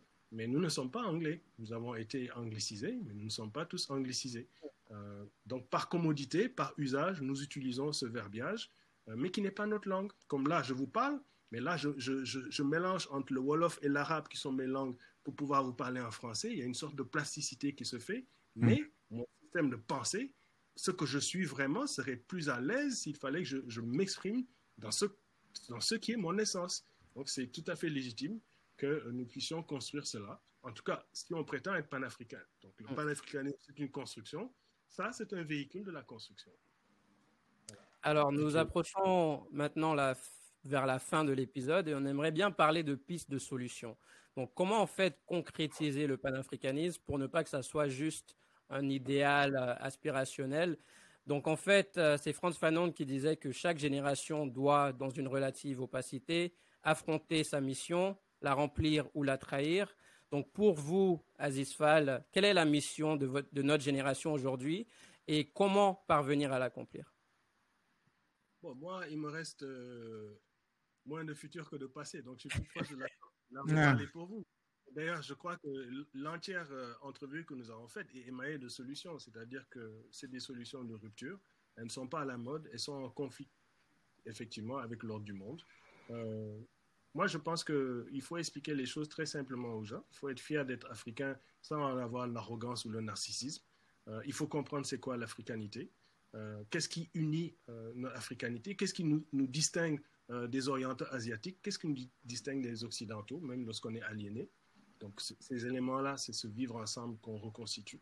Ensuite, en termes de projet économique, est-ce qu'on doit s'intégrer en position faible ou bien on s'intègre en position forte dans l'économie monde? Donc, nous, on dit, pour s'intégrer dans l'économie monde, on doit d'abord se consolider. Et pour se consolider, il faut être maître chez nous. Il faut qu'on soit capable de maîtriser nos ressources. Il faut qu'on soit capable d'assurer notre souveraineté, notre autodétermination et de voir notre propre projet de société. La demande sociale, elle est dans le camp des défavorisés, des masses rurales, des femmes. C'est elles qui exigent véritablement les changements pour le 21e siècle. Donc, moi, mon projet de société, c'est vers elles, c'est vers ces femmes, c'est vers les jeunes que je le tourne et je pense à leurs besoins essentiels, leur système de santé, leur système d'éducation, le type d'habitat qu'ils peuvent avoir, les énergies renouvelables qu'ils peuvent avoir, l'eau potable qu'ils peuvent... Vous savez, l'eau, là, vous regardez l'eau comme ça, l'eau dans le développement, c'est une eau que quelqu'un d'autre a bu avant vous. Ça veut dire que cette eau-là, mais elle a été filtrée, vous la buvez, elle passe dans un système d'égout, elle est salie, elle revient dans un système, elle est nettoyée, on peut la boire de nouveau. Mais c'est ça le développement. Et pour ça, c'est évidemment quelque chose de très dur. Ça demande des infrastructures dans un monde qui considère qu'il peut privatiser l'eau et que l'eau n'appartient pas à tout le monde. Donc moi, je dis l'eau appartient à tout le monde. L'eau est un organisme vivant, on doit en faire attention et on doit assurer son accès à la multitude. Donc je ne parle pas au nom de ceux qui parlent de privatisation, je parle au nom du bien commun. Donc oui, il y a des choix que nous faisons et ces choix, c'est des choix drastiques. Ils sont en rupture avec l'ordre néocolonial, ils sont contre l'impérialisme, ils sont contre la militarisation, ils sont pour le retour vers un animisme écologique sans narcissisme, la redécouverte de nos schémas de solidarité, nos éléments de péréquation, comme je l'ai dit, d'échange entre les zones. Ça suppose une monnaie unique, ça suppose une armée continentale, ça suppose un système culturel commun. Et ça, c'est des choses que je pense que nous pouvons faire, peut-être pas à pas, les États africains unis d'abord, quelques États qui veulent le faire, mais il faut le faire. Et si nous ne le faisons pas, mais l'autre scénario, il est bleak, il est sombre. C'est vraiment l'Afrique sans les Africains, c'est l'Afrique des ressources, c'est la perpétuation des conflits qui sont instrumentalisés, c'est la fameuse guerre sécuritaire qui continue, et c'est les petites poches d'archipels de pouvoir comprador avec des villes monstrueuses, défigurées, qui n'ont pas le tout à l'égout, avec des bidonvilles à ciel ouvert partout, qui encerclent des petits archipels de barbelés, de prospérité et de gated communities. Et moi, je ne veux pas de cette Afrique-là. Donc c'est clair que entre ça, mes solutions, c'est un développement national, panafricain, populaire. C'est peut-être pas à la mode, j'espère qu'un jour ça le sera. Et voilà. Alors, on en parle souvent dans les milieux panafricains, les États-Unis d'Afrique. Et en ce moment, c'est un gros débat sur les médias sociaux entre les jeunes. Alors, selon vous, les États-Unis d'Afrique, est-ce possible dans une génération? Ben, peut-être, ça dépend de ce qu'on appelle une génération. Alors, si c'est 20 ans, si c'est en 20 ans, ça suppose qu'on aurait déjà commencé avant-hier. On n'a pas commencé. Comme je vous dis, c'est pas un jeu de mots. Les États-Unis d'Afrique et les États africains unis, c'est pas la même chose. Un système fédéral et un système confédéral, c'est pas la même chose. On peut aller, même en étant extrêmement chicken, là, très prudent, on peut au moins faire des choses. On donne quelques pouvoirs, la monnaie, l'armée, juste quelques éléments. Puis un peu comme les États-Unis, les gouverneurs gardent leur pouvoir. Mais bon, il y a un État fédéral. Donc, même ça, c'est possible. Même ça, c'est mieux que rien. Même ça, moi, même si c'est pas suffisant, pour moi, je sais que ça, on peut le faire en moins d'une génération. Avoir un passeport africain, voilà. Donc, partout où tu vas dans le monde, toi, tu es qui? Mais moi, je suis panafricain. Voilà. C'est ma nationalité. Donc, et au bout d'une génération, ça se cristallise. Donc, aujourd'hui, vous avez des gens qui se disent maliens, vous avez des gens qui se disent nigériens, ivoiriens, mais ça a pris combien de temps pour se cristalliser? C'est récent. Diop disait justement, n'attendez pas trop, parce que quand ça va commencer à se cristalliser, les gars vont s'entretuer dans des matchs de foot, alors que c'est le même peuple. OK? Voilà. Donc, moi, je vois cette cristallisation commencer à se figer, et je le déplore. Bon, maintenant, j'ai un avantage sur beaucoup. Moi, j'avais des parents qui y croyaient. Hein, ils se sont mélangés. L'un venait d'Égypte, l'autre venait du Sénégal. Celui qui venait du Sénégal, il est devenu congolais. On lui a donné la nationalité, il est allé en Égypte. Donc, c'était déjà... Moi, j'ai une avance. Moi, les Africains, les États-Unis d'Afrique, c'est moi. Je suis déjà là. Vous ne m'avez pas rattrapé. Moi, je l'ai déjà réalisé. Moi, mon panafricanisme, il est réalisé. C'est moi. Je suis biologiquement là. Donc, les générations, elles se sont déjà faites. Vous me dites dans quelle génération? Mais elle est là, la génération. Je suis devant vous. C'est parce que ces gens-là y ont cru que j'existe. Donc, quand je vous écoute et que vous me posez ces questions, mais moi, je me dis, mais attends, ces gars-là, ils me parlent, je suis vivant devant eux. C'est moi la preuve que c'est possible.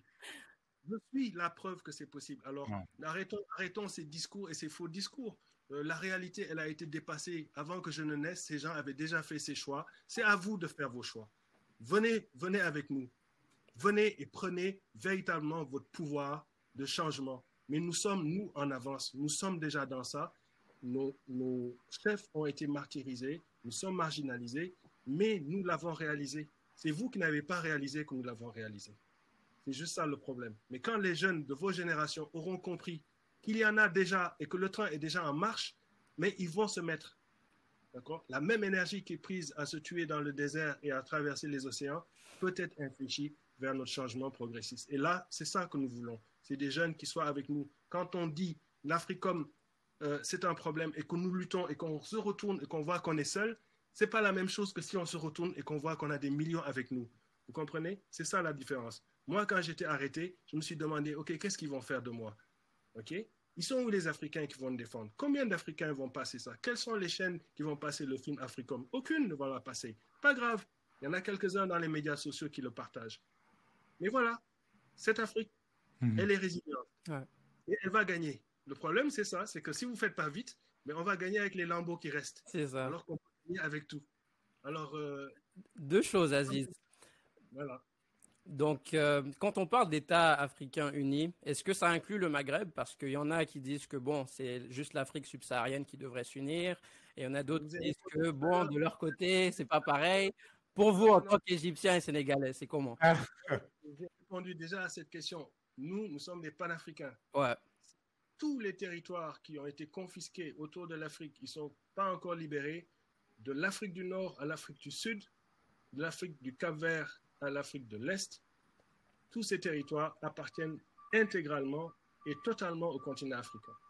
Et jamais on ne nous les enlèvera. Et nous, notre conception, ce n'est pas à cause d'un désert, qui n'a d'ailleurs pas été un désert et qui, de toute façon, techniquement, actuellement, est l'un des endroits les plus fréquentés au monde, donc qui est donc loin d'être un désert, qu'on va dire qu'il y a une séparation. S'il y a une séparation, c'est dans la tête de personnes racistes qui ne connaissent pas leur africanité. Mais ne vous en faites pas. Ça fait partie de la lutte. De la lutte dans nos rangs, de ceux qui n'ont pas compris c'est quoi le racisme. parce que bon voilà, ils pensent que être noir c'est nécessairement une position privilégiée, etc. Et les Africains maghrébins qui n'ont pas compris et qui se croient méditerranéens occidentaux, ben, désolé, les occidentaux ne les considèrent pas comme occidentaux. Ce sont des bougnoules. Un bougnoul, c'est un mot wolof qui vient tout noir. Donc les Français, ils les appellent tout noirs parce que eux-mêmes, ils savent pertinemment que c'est des Africains. Donc des Africains consciencieux qui ont réfléchi, comme Mehdi Ben Barka, comme bien d'autres Maghrébins qui ont compris leur africanité. Bien sûr, nous les voulons. Et les autres, ben, c'est comme tous les autres Africains, il faut éveiller leur conscience sur le panafricanisme. Et la liste est longue. Et en ce moment-là, selon vous, est-ce qu'on est vraiment libre? Est-ce que toutes les luttes pour l'indépendance africaine, est-ce qu'ils sont vraiment réalisés ou est-ce qu'on est toujours dans cette démarche où on n'est pas libre jusqu'on atteint les États-Unis d'Afrique? Est-ce qu'on est vraiment libre? Est-ce qu'on connaît la liberté, les peuples africains en ce moment? Notre groupe s'appelle le groupe de recherche et d'initiative pour la libération de l'Afrique. Donc pour nous, nous savons que ce processus n'est pas achevé, il est en cours. Et même lorsque nous atteindrons le système du panafricanisme sous la forme institutionnelle, ça prendra encore du temps pour que la liberté s'acquiert. Mais la liberté, c'est un concept qui ne peut pas aller sans l'égalité, qui ne peut pas aller sans la solidarité. C'est pas la liberté en soi pour soi. D'ailleurs, un des grands problèmes de la mondialisation néolibérale, c'est une sorte d'excès de liberté dans les poches de ceux qui ont les archipels de prospérité. Et qui, justement, du fait de cette liberté, en oublient leur liberté à elles dépasse celle des autres, ne la conçoivent pas pour les autres. Donc la liberté en elle-même n'est pas nécessairement le seul élément, mais ici, quand on parle de libération, c'est libération d'un système qui nous entrave. D'accord? Donc c'est de se libérer de certains systèmes qui jusqu'à présent nous aliènent, et nous savons que ce processus est long, mais qu'il est amorcé et il est inexorable. Et Aziz, au début de l'émission, vous nous avez parlé de deux groupes, le groupe de Monrovia et le groupe de Casablanca, au sein même du panafricanisme. Et aujourd'hui, lorsqu'on parle des États-Unis d'Afrique, des États africains unis, il y a souvent deux visions différentes. Celle qui est plutôt étapiste, on va dire qu'on va faire du régionalisme, on va faire des blocs régionaux tels que l'ECOWAS, SADC, etc. Et d'autres qui disent non, on doit tout de suite aller vers les États-Unis d'Afrique, les États africains unis, sous une forme fédérale. Sinon, ça va faire encore plus de balkanisation, etc. D'après vous, on sait très bien que le groupe de Casablanca a perdu et que l'Union africaine s'est formée sous la vision de Monrovia. Mais aujourd'hui, est-ce qu'on devrait peut-être retourner vers une vision plus Casablanca pour nous aider à sortir des problèmes auxquels on fait face aujourd'hui? De toute façon, j'espère que vos auditrices et auditeurs, en écoutant l'émission, auront compris que c'est exactement ça que nous faisons. Nous avons choisi évidemment de continuer l'œuvre du groupe de Casablanca, en le parachevant et en restant dans ce sillage et en allant un peu plus loin dans la réflexion, je crois. Et donc oui, je crois que cette démarche dans le sens inverse a été tentée. Les approches régionales, institutionnelles, je pense qu'on a un record d'institutions. Elles ont fait des choses remarquables, il ne faut pas les dénigrer. Elles ont fait des choses très importantes. Et je crois qu'on doit dépasser cette étape-là. Nous rentrons dans une mondialisation qui va être extrêmement dure. Il y a une recomposition des forces et une Afrique faible ne peut pas aller en rang dispersé devant cette mondialisation. Et donc, oui, il faut maintenant aller au-delà de ces petits schémas régionaux qui nous ont peut-être servi. Et je crois que notre maturité, c'est de regarder en même temps dans le passé et regarder l'avenir en disant, oui, il faut maintenant une politique d'audace un peu plus volontariste, même si on se casse la gueule sur certains points. Mais en bout de ligne, si les Européens qui se sont fait la guerre à 2 reprises de façon mondiale en sont aujourd'hui avec un espace Schengen et une monnaie unique et un passeport, etc., etc. Je ne vois pas pourquoi nous ne le ferons pas. Je ne vois pas quels sont les éléments qu'on nous dresse, les Afriques multiples, les diversités qu'on nous sort comme système de paralysie, ou les étapes qui de toute façon ont servi pendant 60 ans et ne nous ont pas encore garanti ce que nous demandons. Donc je crois que ces générations doivent absolument aller vers ça. Je crois qu'on doit avoir dans nos parlements des partis panafricains. On doit aller vraiment vers des systèmes hardis de renonciation à l'espace supranational pour au moins certaines catégories. Et je l'espère que cette mondialisation se fera avec un nouveau grand acteur qui sera l'Afrique au sein du Conseil de sécurité, au sein des autres instances internationales. Bon, Alors, cette partie s'achève parce que vous savez que j'ai une autre réunion qui arrive. Donc, j'espère que c'est la dernière question. C'est ça. On a deux derniers. Le premier, c'est que signifie Umoja pour vous? On sait bien qu'on est sur le podcast Umoja qui fait partie du projet Umoja. Alors, que signifie le Umoja pour vous? Et comment pouvons-nous faire pour unir les Africains à travers le monde selon la philosophie panafricaine? Bon, je pense que rien qu'en faisant ce que vous êtes en train de faire, je pense que l'idée d'unité, l'idée de se mettre ensemble, c'est formidable. Mais en même temps, l'unicité n'empêche pas la particularité. Donc, par exemple, nous, chacun de nous, on est un être humain. On a l'impression qu'on est seul, mais il y a des milliards de composants qui sont autour de nous. Nous avons des bactéries, nous avons plein de choses qui nous composent et sans lesquelles nous n'existons pas. Donc, ce que vous voyez, le Aziz, mais oui, mais c'est Aziz et ses milliards de bactéries, etc. Donc, on est une unicité, mais de complexité. Et donc, c'est de comprendre la richesse de ces complexités ne nous empêche pas de faire l'unité. Et donc, je crois que si on part de cet esprit-là, l'Afrique a toujours été plutôt inclusif que dans l'exclusion. Donc, je ne vois pas vraiment de problème et je crois que vos efforts vont probablement être couronnés de succès. Tous les groupes qui partagent un peu ces philosophies de se mettre ensemble, de refuser les barrières d'exclusion, d'unir les gens, d'aller une sorte de convergence dans la diversité, doivent être applaudis. Et on va apprendre de nos contradictions. On n'a pas besoin d'une unanimité de façade, on n'a pas besoin d'une uniformisation. On veut justement qu'il y ait différentes façons de voir. C'est ça la richesse de l'humain. Et démocratiquement, débattre et lutter ensemble. Mais je crois que ce que nous demandons communément, tout le monde le veut. En tout cas, en apparence, tout le monde le veut. Voilà. Merci Aziz. Et une dernière question. Est-ce que vous pouvez partager un conseil, un livre et une chanson à recommander à la jeunesse africaine aujourd'hui? Alors, bon, c'est sûr qu'au niveau... Moi, vous savez que je suis chrétien, donc j'ai bien sûr des partis pris, disons, de forme de subjectivité. J'aime bien, par exemple, mon camarade Wasis Diop, qui fait une musique africaine métissée très intéressante. Bon, je peux récupérer et recommander des écrits. J'aurais du mal à choisir un auteur africain, mais je pense que relire Diop, relire Cabral ou relire Fanon sont des auteurs très, très intéressants pour pouvoir comprendre la complexité dans laquelle nous sommes. Merci beaucoup. Incroyable. Merci à vous. Alors, on va vous partager notre chanson, notre theme song pour le projet Umoja. Vous allez voir, c'est une petite chanson qu'on a eue d'un artiste au Kenya. Alors, allons-y. On va finir là-dessus. Alors, pour finir, on dit toujours, quand le peuple se lève, l'impérialiste tombe. Et on met les mains comme ça pour symboliser le peuple uni. Alors, merci. Merci beaucoup, M. Aziz Fall, d'avoir été avec nous aujourd'hui. C'était Maurice et Abdel. Et on avait aujourd'hui le professeur Aziz Salmon Fall. Et on le remercie. Merci. Allez, bonne journée.